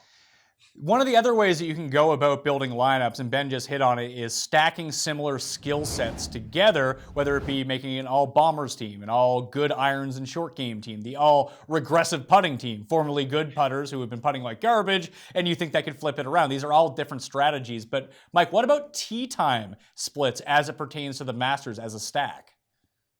I know last year, I think there was some wind on the opening, there was going to be some wind in the afternoon. So stacking that early tee time, I think Russell Henley was out early and put up a really good round before the wind started. So that type of thing can matter a lot. I think 1, if there's going to be any sort of wind concern, but 2, sometimes there are things we just don't know are going to happen that happen in one tee time for whatever reason, whether it's the greens drying out or like whatever it is that we just can't possibly know ahead of time, ends up doing better. So I don't like, you're not, with how loaded the field is, you're going to be making a competitive team if you're stacking a tee time. So it's not like you're sacrificing EV there and then you're just gaining some upside because of correlation. Correlation is going to give you more upside. That's just the way it works. It's not something I'm going to do on the vast majority of my teams, but I'll probably leave some teams at the end where I'm going to go, okay, I'm going to stack the early tee time.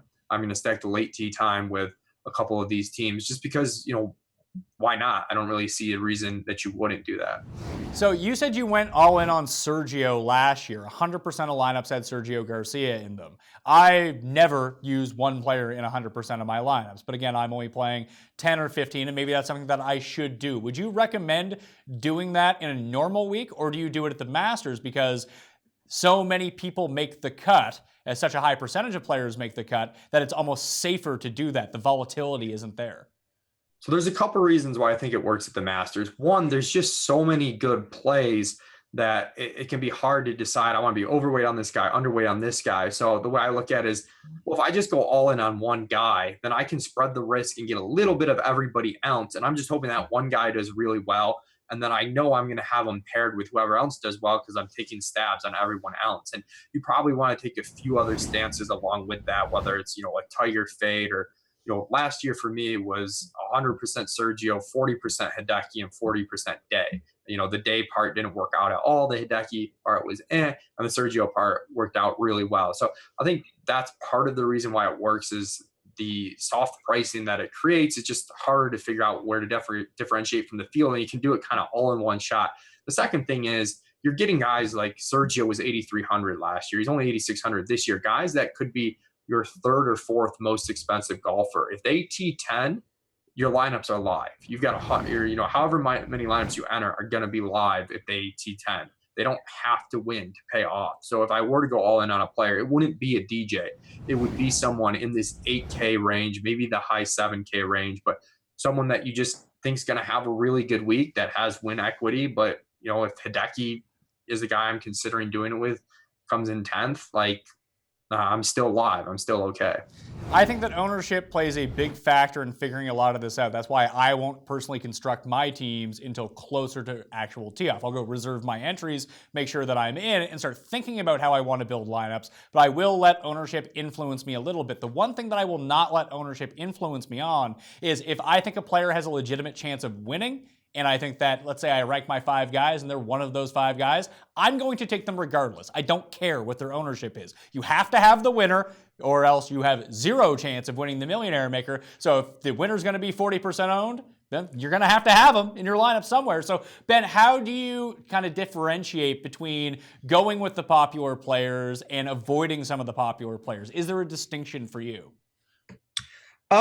No, I think it's more as you should. If you think, I always say that, you know, if advice all the time, someone will ask me like, this guy's going to be super popular and I like him. If you like him, you should play him. You just want to be aware that to get the payoff, if you're right, you're going to have to allocate more of your exposure. So if the winner is one of the most popular guys, having 30% of them isn't going to make you suddenly, you know, super live. It's not going to hurt you either, but that's not really what you want to do. I think it goes more to pairing up. You know, if you're going to take a chalky guy, if you want to take, say, Paul Casey, what other combinations around him are going to be unique? You know, kind of make it a 5-man roster and separate him in his own bucket. And you can do kind of interesting pairings off him, whether it be some type of stacks, you know, tee times, skill sets, or just a couple high leverage spots that you think if Paul Casey wins, I'm going to have some of the most unique combos with him and go about it in that route. Anything to add to that, Mike? No, I think that was pretty well said. I do think that's part of the reason why, though, you can get away with on some guys being underweight but not full fading. That thing I was talking about earlier that I struggle with sometimes, but you need a certain amount of win equity throughout your lineups that if you end up full fading 5 of the top 10 guys most likely to win, you know, that might be too aggressive. Maybe you full fade 2, you can go underweight some, but you do throughout the course of all your lineups, whether you're building 10, 20, 50, you need the winner, like you said, Pat. So I do often, and I guess this, not even so much an ownership conversation, but just like a value, because a lot of sites that do projections like us and anyone who does projection will have a value rating, right? You can kind of throw that out the window with some of the guys with the highest pure win probabilities, because you don't care how much they cost. If they win, you're going to need them. All right, so ownership matters. I think that we've distinguished that. It doesn't matter so much to say, hey, I like this guy, but he's super highly owned. I'm not going to use him. Don't think that way. But I've rounded up some of the best ownership projection specialists from around the golf business, especially for DraftKings. And here they are with their ownership projections. The results of the Houston Open will have a heavy influence on the ownership for the Masters should one of the big names appear near or at the top of the leaderboard. So come back Tuesday for a complete and updated ownership projection show on the entire field. But unless he completely flames out, Justin Rose would slightly edge out Bubba Watson in overall ownership. In my mind, they're both cheap, but Rose has the lethal combination of recent form, recent course form, and the value of being around $1,000 underpriced. Rose rates out near the top of every single stat, has 9 top 10s in his past 10 starts, and has gone P2, T10, T2, T14 the last 4 years at Augusta National. Plus, unlike Bubba, people don't actively hate his guts, so he won't immediately be crossed off people's lists from the outset. That's my take, though. Let's hear from the industry, starting with FantasyNational.com's Chris Hollander. Also, become a member to FantasyNational.com now, okay? My 2 highest owned plays for the 2018 Masters are Justin Rose and Paul Casey. I took both of these players because of their price point. I think both casual and hardcore players will really lean on them for GPP and cash lineups because of their course history and because it feels like you're getting a top-tier player and not having to pay that top-tier price. I think a lot of casual players will lean towards Paul Casey because they'll remember him defeating Tiger Woods a few weeks ago, and then lean on Justin Rose because of his second-place finish last year. Steven Richter of FantasyGolfMetrics.com. Although the chalk is building for Bubba, and the emotion is certainly there for Tiger, we're actually looking at Rose and Thomas, the 2 Justins, to be the highest owned at Augusta. The last couple of years, the 2 highest owned players have both been above 9,000, and of that group, we feel Rose will have the most confidence around him. FanshareSports.com's Logan Harper. I expect the highest ownership to fall on Justin Rose and Tiger Woods. Rose's price at 9,200 will allow for any lineup structuring option, while his course history and recent form are elite. Tiger's the Vegas and public favorite, yet only the 4th most expensive golfer. The public nature of the Millionaire Maker naturally creates a high ownership floor for Tiger. He is also currently the highest tagged golfer on Fanshare, while Rose is comfortably in the top 5. I predict both come in around 30% owned in the largest GPPs. Fantasy Golf Degenerates podcast host, Brad Messersmith. This week, my ownership projections have Tiger Woods as the highest projected golfer at just over 30% in something like the Millie Maker or other large-scale GPPs. Tiger Woods' record at Augusta obviously speaks for itself, and with his 5th place finish at Arnold Palmer and 2nd place finish at Valspar, I expect Tiger Mania to be back on at Augusta. Tiger Woods will come in as the highest owned golfer. As my second most popular golfer, I have Rory McIlroy at just under 30%. Rory has 4 straight top 10s at Augusta, and with his recent win at the Arnold Palmer where his putter caught fire, I expect Rory to absorb a lot of ownership, with his price only being $9,900 on DraftKings. Josh, ADHD from Roto Grinders and Fantasy Insiders. I'm looking for Justin Rose at 9,200 and Adam Scott at 8,000 to be 2 very highly owned players.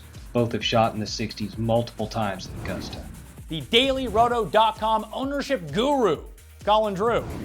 I've got Bubba Watson and Tiger Woods as easily the 2 highest owned players in this field. Tiger, 35% owned his last time out. What else do you have to say about him at Augusta? 2006-13 stretch with 6 finishes inside the top 5 to go along with his 4 champions. We know the things that drive ownership are Vegas odds and course history, and both Bubba and Tiger have that going for them. Bubba taking down the WGC match play in the Genesis Open, also a 2-time champion. Both of these guys should be the highest owned players this week on DraftKings. Finally, James Miles from DFSReport.com and the Bogey Free Podcast. Justin Rose and Paul Casey, in my opinion, their price tags make them really easy to fit in with almost any roster construction this week, and they are they're exactly what you want at Augusta. Exceptional from tee to green. Great form coming in, fit a lot of the betting trends, and they have exceptional course history here. So look for those to be your highest owned golfers this year at Augusta. Welcome back. You're sitting here with me, with Mike, Ben, talking about the sleepers, the low end, $7,300 and below. And because this pricing's so soft, a lot of good players down in this range. And Mike, you really wanted to talk about Rafa Cabrera-Bello at $7,300. I made you wait like half an hour, but get to it. Please tell me all about Rafa Cabrera-Bello.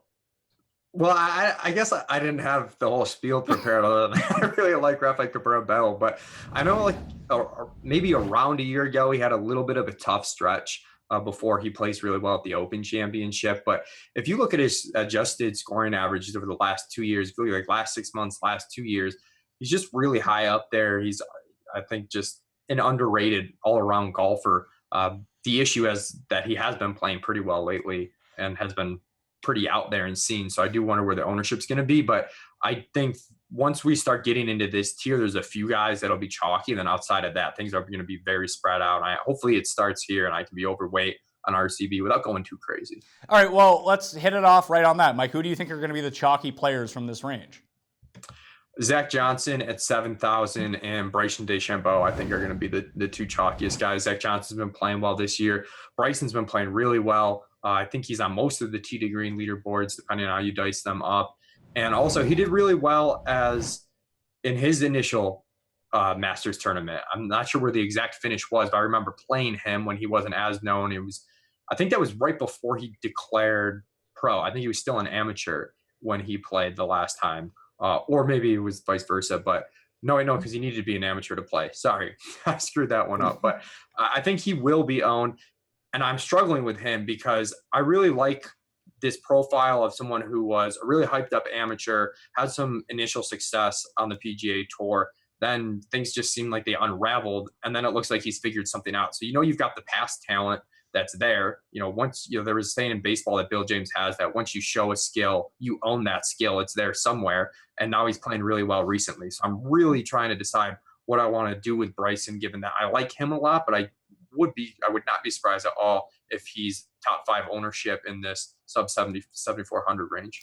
Now, I think we talked about this a little bit earlier. I actually made Bryson DeChambeau my big sleeper for the tournament. I didn't realize that people were going to be all over him, but in my custom stat model from FantasyNational.com, he rates out as number 3 in this field overall. Not just based on price, overall. You take prices out of it, he rates number 3, and that has to do with the top 10 ranking in ball striking and being number 1 over that time period in par 5 scoring. But I think that people actively dislike Bryson DeChambeau. And we talked about Bubba getting a hit in terms of ownership just slightly because people don't like him and cross him off the sheet. I think Bryson's going to be the same way. I'm going to own a ton of Bryson. Ben, you got to be the tiebreaker here. Mike is wishy-washy. He likes him but doesn't know about the ownership. I'm just going to push and be massively overweight. Where do you land?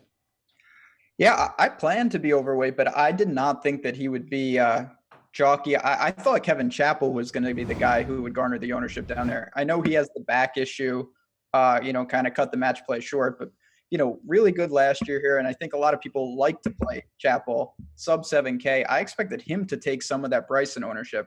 So Bryson's a guy, I totally agree with that analysis. He's figured something out after kind of a rough patch after he burst onto the scene. I definitely want him. I will eat the chalk if I have to, but I obviously hope that he's somewhat low owned. Well, what do we make of this Kevin Chappell situation? Because he's sub $7,000. He has the skill set. Presumably, he's great off the tee. He's great tee to green. Guy can't putt. But in his 2 Masters starts, he's looked pretty good. Made the cut both times. Is around some big birdie streaks. I think that people will just give up on him because he has a back problem. We don't know how serious this back problem is, or if he was just like, I'm not advancing out of the match play round anyway. I literally have 0 chance to move on. Screw it. I don't want to get beat by Ian Poulter. I'll just go home and call it a day and rest up for the Masters. Go to Augusta. Maybe get some practice rounds in. I'm still way more willing to play Kevin Chappell along with Bryson DeChambeau than most of the losers in this range. Yeah, I like Chappell a lot. He's 3rd in strokes gained off the tee. Looking at that course fit thing again that Colin did, he pops enormously. And kind of like with Bryson DeChambeau for you, not just in this price range, but overall, him and Brendan Steele both pop a lot. So I like those guys a lot. I do wonder on the ownership front, though. Ben thinks Chappell's going to be owned. I can certainly see that. I kind of think you don't think that the back is going to play a problem with him? I feel like if he's playing, he's not going to be someone I go all in on anyways. I'm not going to go all in, especially with the back problem. But I think that he rates too well at this price that if people that I want to share of him almost no matter what, but if people are going to be scared off him, like those are the type of chances, if you're trying to win $1 million, those are the type of chances that I think you take. But I do wonder just on the ownership front in general, this isn't like Kuchar at the Open Championship when he was so glaringly going to be the chalk that maybe you don't have to worry about it too much, that everyone thinks a different guy is going to be a little bit chalky here.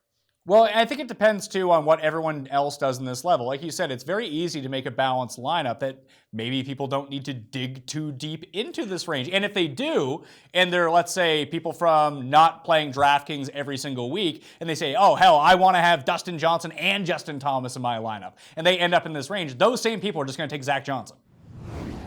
Yeah, and I do wonder, too, if, like you said, you might not have to dig into this range too much. You might have a lot of lineups where there's just one guy from this range, and then people might spread out who that guy is rather than making it the same guy each time, which is generally what happens with cheaper guys. It's just kind of like instead of talking about, we're just moving up the price bucket about $500 and we're talking about guys that would normally be in a higher price bucket, but at the end of the day, it might work out similarly. But I'm still likely to go underweight on ZJ, I think. Bryson, I'm kind of buying into the Bryson hype, even if he is going to have some ownership. Yeah, I'm going to be overweight on Bryson. I'll probably have no Zach Johnson because, as I spelled out in my core players section, Jordan Spieth is going to be my highest owned guy from the top end. And my main man, fellow Canadian, Adam Hadwin, is going to be my play from this low end because he sets up exactly like Spieth in a really crazy way, which I never would have thunk. Normally, he is one of the best putters on tour. He has not been one of the best putters on tour this year. He has not finished outside the top 20 in strokes gained putting in any of the past 2 years. He is well outside that range so far in 2018, but all of a sudden, his tee to green game is exploding. He's dialing it in with his irons. He's great. He's one of the elite around the green players, and while he does not have a lot of distance, which is worrisome, he does hit almost every fairway. He is keeping it up off the tee. He made the cut here last year after a disastrous round one where he could not figure out the greens whatsoever. It was almost embarrassing to watch him putt, how badly he was missing putts. Then boom, after a round on the greens, he figured out the speed, he figured out the breaks, and all was good. So I like Adam Hadwin a lot. I can see myself owning 40 to 50% of him in my lineups. What do you think, Ben? Oh, wow. Yeah, I mean, you just said it, if he can get hot with the putter, which we know he can, and that regresses, positively, the rest of his game is really taking steps. So I don't mind it. I'll throw out Charlie Hoffman as another guy. I think he fits particularly well with the Millie, just of the way he plays. We saw him get off to the lightning fast start, and he has that gear. A lot of guys down here, they can grind. Maybe they can make a cut. Maybe they can come in 25th. I don't see that many guys that even if they bring their A game can truly break through. And, you need top 5, top 10s, even from your last man in this, or you need him to score like it at least. And he's a guy that, although I don't really like Charlie Hoffman and I'm not a big fan of his game, he has that gear where if he gets really hot, he can actually contend in any field. So kind of take some stabs there.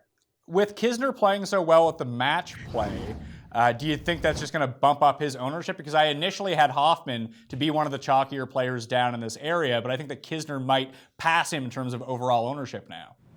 Yeah, I think recency bias with these last couple tournaments, because obviously the pricing was set, so they can't adjust it. So if you see guys win and do things, people look and they say, oh, well, they would have been higher, they're undervalued. It really bumps it more than I think it's worth. So it's worth keeping an eye on these last couple weeks to kind of gauge that ownership. Mike, do you want to weigh in on Hadwin, Kisner, and Charlie Hoffman, Mr. First Round Leader? I'll say with Hadwin, we saw when he was in form there for a bit last year, just how dynamite he was for a stretch. And then you look, as you said, the TD Green's been good, and our adjusted strokes gained formula over the last 2 months, we have him as the 11th best player in the field. So I'm with you on Hadwin. I like him a lot. And then to Ben's point about taking a guy that really has that high end upside in this range, I think Gary Woodland right there at 7,200.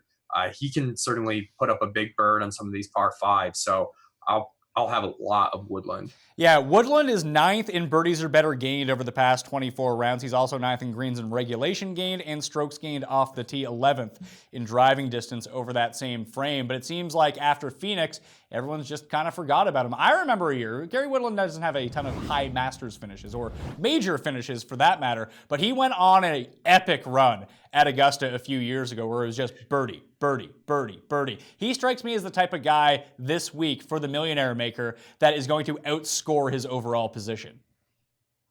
Absolutely. And we talked about this DK scoring matter because you're going to get a lot of expensive guys in the top 10. So you don't necessarily need to nail 1 through 6. Obviously, you're going to need everyone in the top 15-ish, but you can have someone in the top 15 who outscores someone in the top 10, or a 1 through 6 or even 6 of the top 9 might not be mathematically possible with the prices just because of how loaded up a field it is. So I like someone that can score like Woodland. I think you can get a top 15 finish and get top 10 scoring out of him, but he does have the ability, if he hits in the zone, I mean, he can top 5 this. Potentially. He's never done it in a major, so let's pump our brakes on Gary Woodland. It's a little bit. I'm getting hot on Gary. Let's go. Oh, getting hot with Gary? Well, can you give can you give me another woo? Give me another woo, Mike. Here, I'll set it up because there is a guy that I want to talk down in this range a little bit about. His name is C. Woo! Oh, boy. Kim, can you please try the woo again for me? I'll woo, but only because I want to talk about Francesco Molinari. All right, we'll talk about... There we go. Let's talk about Francesco first. You are on Francesco Molinari every single week. What makes you think the Masters is going to be any different than every other week? He's 5th this year, believe it or not, in strokes gained off the tee. I just think he's someone who's perpetually underpriced. People aren't... Do you know why he is perpetually underpriced? Because he fucking sucks. Well, agree to disagree. But you're going to use it. Put it all together. He just hasn't done very well on his approach shots this year, but historically he's pretty good in terms of approach shots. He's got the off the tee game going. Yeah, but it's a different type of off the tee game. It's not like he's bombing at 320. He's just it's a lot like Hadwin, where his off the tee game, like Kuchar, is. You like Hadwin? I do, but Hadwin's also dialed in with his irons. If you're telling me that Molinari is not dialed in with his irons and he's hitting a 230, just slightly past the ladies' tee, he might be hitting half his shots with his dick out. Dude, whatever. 10% Molinari, you're going to be overweight, and it's a good play. Ben, you're the tiebreaker on this one. Boy. Yeah, I mean, I think it's worth noting that he gained strokes off the tee because he's super accurate. Pure distance, obviously, he's in the back of the line. The other thing with him, his biggest skill, I mean, I play him in cash all the time because he's a cut maker. He can grind it out. This is a really easy cut to make, especially this field. It's only looking like 90-ish guys, if that. 50 plus the 10-shot thing. It could be a boatload of guys. Not sure how big the upside is there. I still will go back to Chappell, Bryson, even someone like, Jimmy Walker before him. I'm probably scarred because the one time I hopped off Molinari because I said he doesn't have the upside was the Bombers tournament there in Charlotte. I think it was the PGA Championship. Yeah, Quail Hollow. That was. And what did he? Was he T2 or he was up there? Flying at the end. It was absurd. That was when Hideki collapsed. Yeah. Yeah, I was upset, to put it mildly. I didn't have any of him that week. How about Sharma? I think that he's going to be a very interesting name because you're going to have 2 segments of people playing in the Millionaire Maker. Like I mentioned, the casuals who are just coming into it, who just want to play Tiger and Phil and Bubba and be on their way. And then you're going to have the hardcore DFSers who are like, Sharma, it's his first time here. He's not really all that good. He won some like crappy Euro tournaments. And I just don't know what to make of him. I'm not going to be using him in his first appearance, but I do kind of think that he does have upside because I think he is a very highly skilled player. I really don't know what to do with him. I'm most likely going to err on not using him, or if I did, it'd be like, a 3% play, which I can make some 3% plays if you have 150 lineups. Obviously, you only have 20. I would not be playing him if I only had 20 lineups. But in general, I'm just going to kind of leverage the data golf made cut odds that we have. And very few guys under a 70% chance to make the cut am I even going to bother with, because the pricing's so loose. You got so many good values that sometimes it's hard to say, well, I'm not going to play, Casey at 8,800 because he's going to be on when he's such a good play. Well, one way to get around that is to eliminate all the bad plays, get them out of your system, and just don't waste any lineups with such a loaded field. And we have him with pretty low made cut odds. It's tough to tell how accurate those are just because the sample size issues with Sharma, but at the end of the day, there aren't a lot of low-end guys I'm going to take chances with unless I feel really good about them, just because the barrier for them being in the winning Million Maker lineup is pretty high. So, and to kind of piggyback on what Ben said a little bit earlier, it looks like the field's only going to have 82 players in it, which would make it the smallest Masters field in a very, very long time. Now, if someone wins Houston that's not previously invited, they will qualify for the Masters as well. But if that doesn't happen, 82 because of the Brooks Koepka withdrawal, and then maybe 83 max, which means you're looking at potentially 65% to 70% of people making the cut, Ben. Yeah, and that's assuming, obviously Augusta does the 10 shot. They still do that, right? Where they have top. Yeah, so is it T50 and 10 or 10 shots? Or? Yeah. So the cut rules are top 50 and ties all make the cut, and every player who is in 10 strokes of the lead after 36 holes. And there's no MDF. So if you get through, you get the third and fourth rounds. Absolutely. There's no third round cut or anything like that. So you could have your top 50 in ties, but if there's no one running away with it, even more people could end up making the cut too.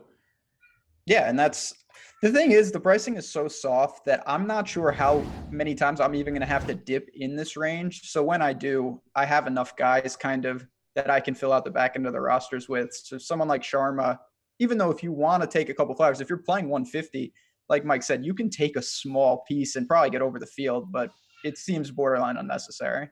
Webb and Matthew Fitzpatrick, both $7,300. People like to talk about Matthew Fitzpatrick's game for Augusta. He's played really well here. And any tournament that has the word Masters in the title, whether it be the Nordia Masters or the Italian Masters or some other Masters. Omega. Omega Masters. Matthew Fitzpatrick does really well in these tournaments. Yeah, that's his actual best stat going for him right now, because his I don't know what's happened to him. I'm a Fitzpatrick guy.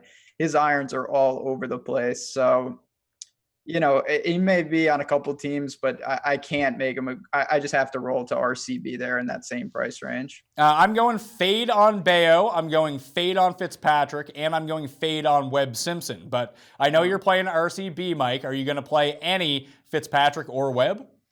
I won't play any Fitzpatrick, but I think Webb's a really good play. Someone who in our long-term adjusted scoring average is top 26 over the last 2 years. Then every time frame we have, 1 year, 6 months, 2 months, he's top 20 as well. So I think he's a pretty strong play at 7,300.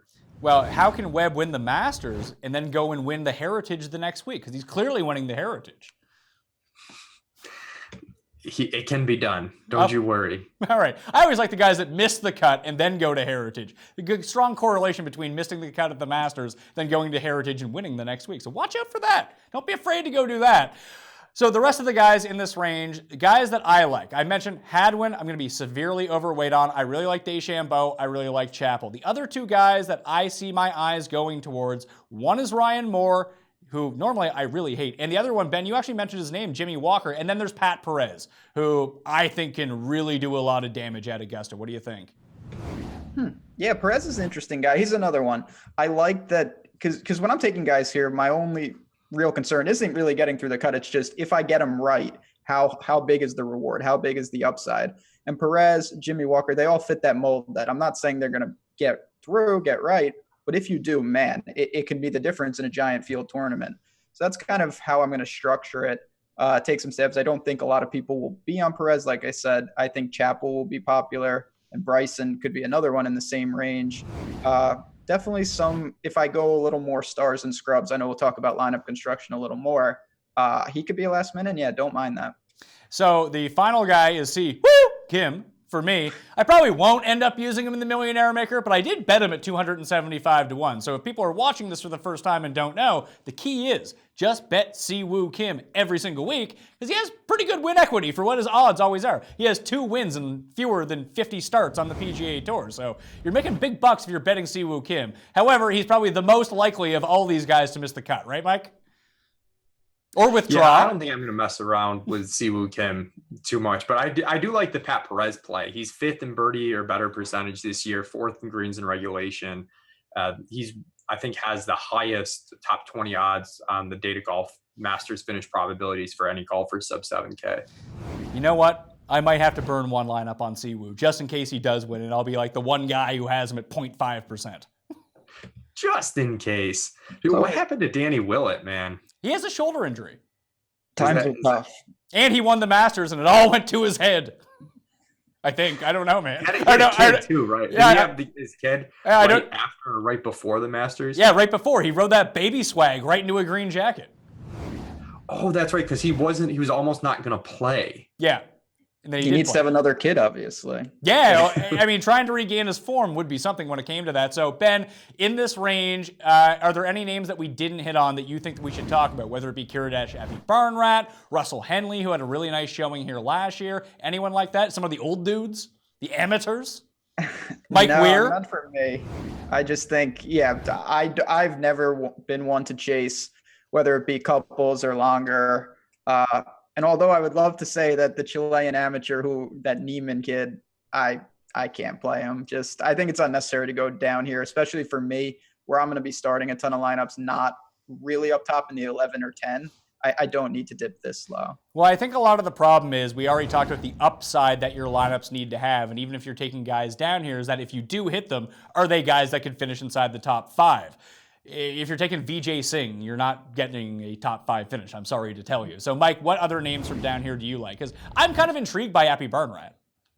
I don't like anyone sub 6,800. I probably will just cross off that off my list right away. Anyone sub 6,800. Quite frankly, I do like Marty Keimer at 6,900. It's another guy I just seem to be a sucker for each year, and he happened to be on that roster last year. So I'll have a little bit of him, but we covered most of the guys that I like in this range. The one thing with Martin Keimer, he's playing at the Houston Open right now, and he withdrew a month ago with a wrist injury. This is his first start back, so obviously we don't know how that's going to turn out as of this recording, but would that have any influence on how you play Martin Keimer? I think I'm only going to sprinkle him to begin with, so probably either way, unless there's something like glaring that I get super jumpy and concerned. But he's like a 5%er for me, 3 to 5%er. But he's someone that I'm gonna try and make sure I get that 3 to 5%. Where some guys are like, oh, 3 to 5%, and then when you make lineups, you're like, oh, they didn't make it. I don't care. I'm gonna probably try and get that sprinkle out of Marty. All right, so I'm going to bring back the entire crew, every contributor to this show, to ask them who they think is going to win the Masters. But I'll ask you two first. Mike, give me your pick. Who's going to be wearing the green jacket?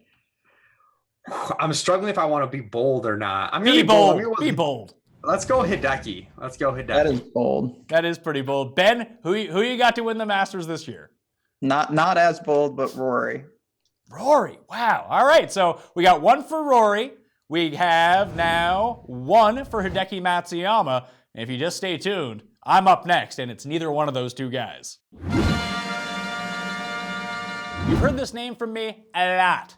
So it's no surprise I'm picking Jordan Spieth to win the 82nd Masters. To recap, he's finished 11th, 2nd, 1st, and 2nd. Pretty good in his first 4 Augusta starts. And even with his recent poor play, he still sits 2nd in this field in strokes gained tee to green over the past 24 rounds. That's 14th in approach, 6th around the greens, good for 8th in ball striking. Spieth's 7th in par 4 scoring over that stretch too. All that while being in the bottom 5% of converting putts inside 10 feet.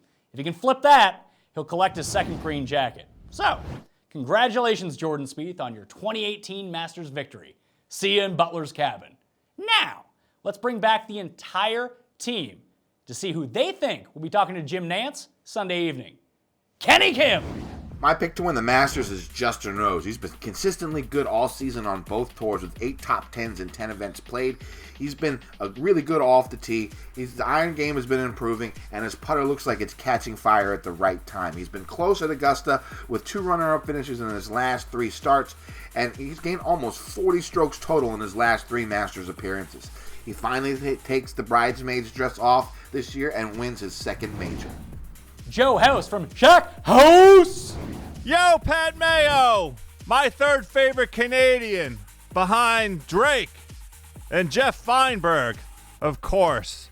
Joe House here from the world-famous Shack House podcast. Since the end of the 2017 PGA Championship, there is one player who has made 15 starts with 13 top 10s, 8 top 5s, 3 wins. This player is top 5 in strokes gained putting. This player is 6th in birdie average. Everybody likes to talk about the azaleas this time of year, Pat Mayo. I'm talking about a Rose. Justin Rose, 16-1 odds available right this second. He is my Masters pick, and he will get a taste of my delicious capital. David Burnett. Justin Rose at $9,200 on DraftKings. In the last 3 years, 2 runner-ups and a top 10. Obviously finished runner-up to Sergio last year. His form is amazing. 3rd at the API, 5th at the Valspar, 1 back in the fall. The all-around game is there. He's gaining strokes in nearly every category if you look at the last 5 tournaments, and only 2 rounds over par in the last 3 years at Augusta National. That is really tough to do. The Moose. Okay, Pat, so I know you have a global audience, so I'm going to put it this way just so I can get in the dig. Remember when the United States beat Europe in the last Ryder Cup? Well, Justin Thomas wasn't on that team, but ever since then, no one has more wins than he does on the PGA Tour. Since then, he's racked up 7 wins. There isn't a weakness in his game. He's broken through and gotten his first major, and that's why he's going to be the guy wearing the green jacket come Sunday. Drew Dinkmeyer. My pick to win the 2018 Masters is Justin Rose. Rose is coming in on excellent form, skipped the match play but had 2 top 5s before that, has 2 second place finishes in the last 3 years here at Augusta, 5 top 10s over the last 10 years at Augusta, excellent course history, consistently adding strokes gained off the tee, on approach shots, great par 5 score. I think this is the year that Justin Rose finally gets to try on his own green jacket. Jeff Ulrich. I'm going with my guy here. I'm going with Paul Casey. I've always thought that once he got that second PGA Tour win, the floodgates would open for him. And if you look at things objectively, there may not be a player coming in with a better lead up to a couple top 10s and a win already on the year. He didn't go deep in the match play, so he's well rested. He's shot 69 or better in 7 of his last 12 rounds at Augusta. I think this is a player playing with house money right now, so to speak. A lot of eyes on Tiger, Rose, Phil. Give me some Paul Casey to lock up his first major title at Augusta in 2018. Jeff Bergerson. My pick to win the 2018 Masters and notch the career Grand Slam is Rory McIlroy. He's been really close, top 10 finishes at Augusta in each of his last 4 years. We were all reminded just how dominant he can be at Arnold Palmer a couple weeks ago. He was clearly checked out at the WGC match play, and I'm sure he's turned his full focus solely to the Masters, putting on that green jacket, and I believe he will do that just this year. Ben Coley. The man I like for the Masters is Jordan Spieth. Nobody plays Augusta like him, and while it's been a disappointing year so far, he could just come alive when he returns to the course. The putter's the problem, but it's a short-term problem. He will find a fix, and I've little doubt that he's still the best in the game when it comes to preparing for major championships, something we were reminded of again last summer when he won his 3rd in the Open. 16 rounds he's played at Augusta, and after 8 of them, he's been at the top of the leaderboard. That's a phenomenal record, and I think he can improve it again this week. Pat Perry. I'm going to go with Justin Rose as this year's Masters champion. Yes, I think he's going to get the green jacket. Coming off that disappointing finish where he lost to Sergio in the playoff last year, I think Rose gets it done this year. Obviously has great course history, has been in good recent form, and he checks a box in every stat that we're looking at, including putting, where he is number 1 in the field right now over his last several events. The guy's putting lights out. I think Justin Rose will be your 2018 Masters champ. Boom. Derek Farnsworth. Tiger, my main man Woods. He hits all 3 of the elements that I'm looking for this week. The first is course history. He has 4 green jackets and a number of top 5 finishes under his belt at Augusta National. The second is recent form. He has back-to-back top 5 finishes at Valspar and at the API. And finally, course fit. He knows these greens like the back of his hand, and he has one of the best short games that we've ever seen from any human to ever step face on this earth. Give me Tiger. He has plenty of distance to compete here, and it's time for him to pick up that win. Josh Culp. My pick to win at the 2018 Masters will be Justin Rose. Augusta National is one of those courses that requires your full attention in all aspects of the game, and the Englishman definitely fits that all-around mold. Rose is trending well with back-to-back top 5s before his Houston Open appearance, and he's also finished runner-up here in 2 of the last 3 Masters. Josh ADHD. Bubba Watson. With 2 victories already at Augusta and 2 signature wins in 2018, he'll be hard to beat. Joshua Perry. For my win, I'm going with Rory McIlroy. I've backed him in a few parlays throughout the winter there, and now we've got a win under his belt. I know it was a lot with the putter, but having that squared away, I feel like he's a good enough player to figure out everything he needs to with the driver and the irons, and come Sunday, I feel like he's going to be in the mix and be wearing that green jacket. The Gup! I am going to go with Rory McIlroy. In the last 5 years, no one else other than Jordan Spieth has more strokes gained. He is 5th in my model. He's number 1 off the tee. I think this is his year, and if the putting continues from 2 weeks ago, I think he can take it home and kind of surprise everybody. Everybody thought this is the big tournament he couldn't win. Ryan Baroff. I don't know if this is going to be popular or contrarian, but biases aside, I think Tiger Woods wins the Masters. This would be one of the greatest comeback stories in sports history, and all the signs are there. He's clearly healthy, or fused, but he's shown consistency that each of his previous comebacks have lacked. 12th at the Honda Classic, 2nd at the Valspar, 5th at Bay Hill is exactly the trend he wanted to see leading up to the Masters. He ranks 15th in strokes gained approach, 7th in strokes gained around the green, and 14th in strokes gained putting on the season. He just needs to find half of his fairways and he'll be contending. He's a 4-time champion here at the Masters, so there's no secret that Augusta National is his favorite place in the world. Harry. My pick to win this week is Justin Rose at 9,200. Brad Messersmith. My pick to win this year's Masters is none other than Jason Day. Since his last missed cut at the Travelers way back in 2017, Jason Day has finished 27th or better in every single tournament he's played. He recently won the Farmers Insurance Open and followed with a second place finish at the AT&T Pro-Am. He happens to be the very best putter on bent grass greens in the entire field, and he has 2 top 10s already at Augusta. Jason Day has the ability to take this down as one of the best golfers in the world. Chris Hollander. Tiger Woods and Justin Thomas. I like Tiger Woods because it seems like he's popping in all the key statistics over his last 12 rounds. And Justin Thomas seems to have some really solid recent form and seems to have put it all together in 2008. Zach Turcotte. At 10,800, Justin Thomas is my pick to win the Masters this season. Over the last year and a half, no player on tour has been hotter than Thomas, who's picked up 7 wins since the start of the 2017 season, including his first major at the PGA Championship last summer.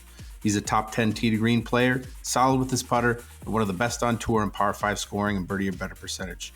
Though Augusta may test his temperament, Thomas has shown an ability to harness his emotions and use his competitive nature to get the most out of his talents. Steven Richter. I think this is a perfect spot for Ricky Fowler to grab that coveted first major. He's had a lot of pressure on him the last few years heading into Augusta, but with so many of the top players on form, the level of expectation isn't quite there, and that could be just what he needs. Performance-wise, he is spiking in our secret stat at just the right time, and although the putter has let him down the past few weeks, he appears to have bottomed out relative to his baseline and is ready for a bounce back with the flat stick. If that happens, it wouldn't surprise us at all if Sergio is putting the green jacket on Fowler's shoulders come Sunday. Logan Harper. My pick to win is the most recent major champion, Justin Thomas. He is arguably the hottest player on the planet over the last 2 months. The win at Honda checks the box of winning in the run-up to the Masters, consistent with past champions. He's 5th in strokes gained tee to green and will be able to score points with his birdie-making ability. He obviously has a lower floor than the other top-tier options, but his win equity compared to ownership will be very attractive. Colin Drew. I've got Dustin Johnson as the odds-on favorite to win the green jacket. DJ, of course, was a favorite last year before he fell down the stairs the day prior to the event and was forced to withdraw, but this year he's flying under the radar a bit. It seems like his form's bad, but if you look closer, he actually has a win, 2 top 5s and 3 top 20s in his last 6 stroke play events. DJ hasn't been outside of the top 10 on tour in strokes gained tee to green since the 2013 season, and we know that Augusta rewards ball striking and consistency. I'd put my money behind DJ head-to-head versus anyone else in this field.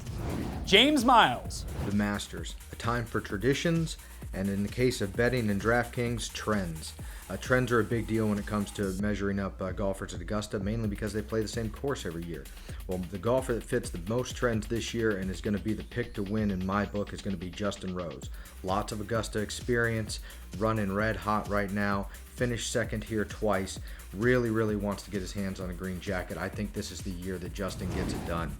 Adam Daly Frey. There's a bit of recency bias in this pick, but I'm going to take 2-time champion Bubba Watson to pick up his 3rd green jacket. He's got great form this year. He found his putting stroke. He's got the distance off the tee, And now that he's not using Volvix, it's night and day from where he was last season. So last year's miscut doesn't resonate with me, and I think he takes it down this year. Eric Patterson. My pick to win the 2018 Masters is Justin Rose. Rose has been a runner-up at Augusta twice in the past 3 years and has 6 top 15 finishes in his last 7 appearances at the Masters. 11 of his last 13 worldwide starts are top 10s, including 3 wins, and has back-to-back top 5s entering the Shell Houston Open.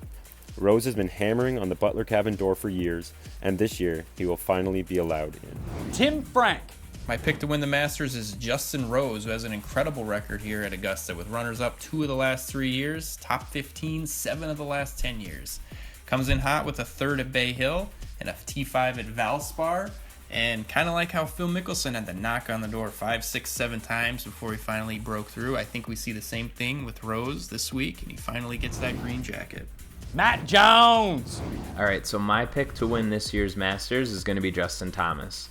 He's the 2nd highest priced golfer behind DJ, and to be totally honest, I'm not sure why. He's first in DK points and strokes gained total over the past 50 rounds. If you break that out a little bit and make it a little bit more recent, he's 3rd in DraftKings points and still first in strokes gained total. In his past 15 starts, he's been in the top 20 13 times, so I'm going to go ahead and just go with JT. Josh Burkett. 2018 is the year that we finally see the completion of the Rory Slam. Rory's performance tee to green is always something to marvel at, but the question lies within his putting. Rory showed us exactly what happens when the putter clicks by bringing home a 3-shot victory at Bay Hill, propelled by an incredible 10 strokes gained on the greens. If Rory has truly found something with this new putter, then there is nothing stopping him from bringing home his 5th straight top 10 and his first career victory at the Masters. An NYC punter, take us home. I'm going to throw something out there that's way down the board, and it's a guy that's been coming into form lately and later in his career. Obviously, it would be a shock, but at 150 to 1, Pat Perez is a guy that I really want to back, pizza party style for those of the guys that follow me out there. And I'm going to look after day 1 to try to get some of the favorites on board. And that'll do it on the Pat Mayo Experience Mega Masters DraftKings Millionaire Maker Preview. I want to remind everyone to give the episode a like, subscribe, rate, and review the podcast, preferably 5 stars, and share it. Don't bogart it all to yourself. Puff, puff, pass. All right? Also, become a member at FantasyNational.com now for the most comprehensive and customizable stats and tools around the business. And I want to thank Ben and Mike and all my guests for contributing to the show. You can find all their Twitter handles in the description of the podcast or the video. And we're still in the opening sprint of Masters Week. Come back every day to find more and more and more and more and more Masters content all the way up until the final round. I'm Pat Mayo. Good luck with the Masters Millionaire Maker. I'll see you next time. Pat Mayo Experience! Experience!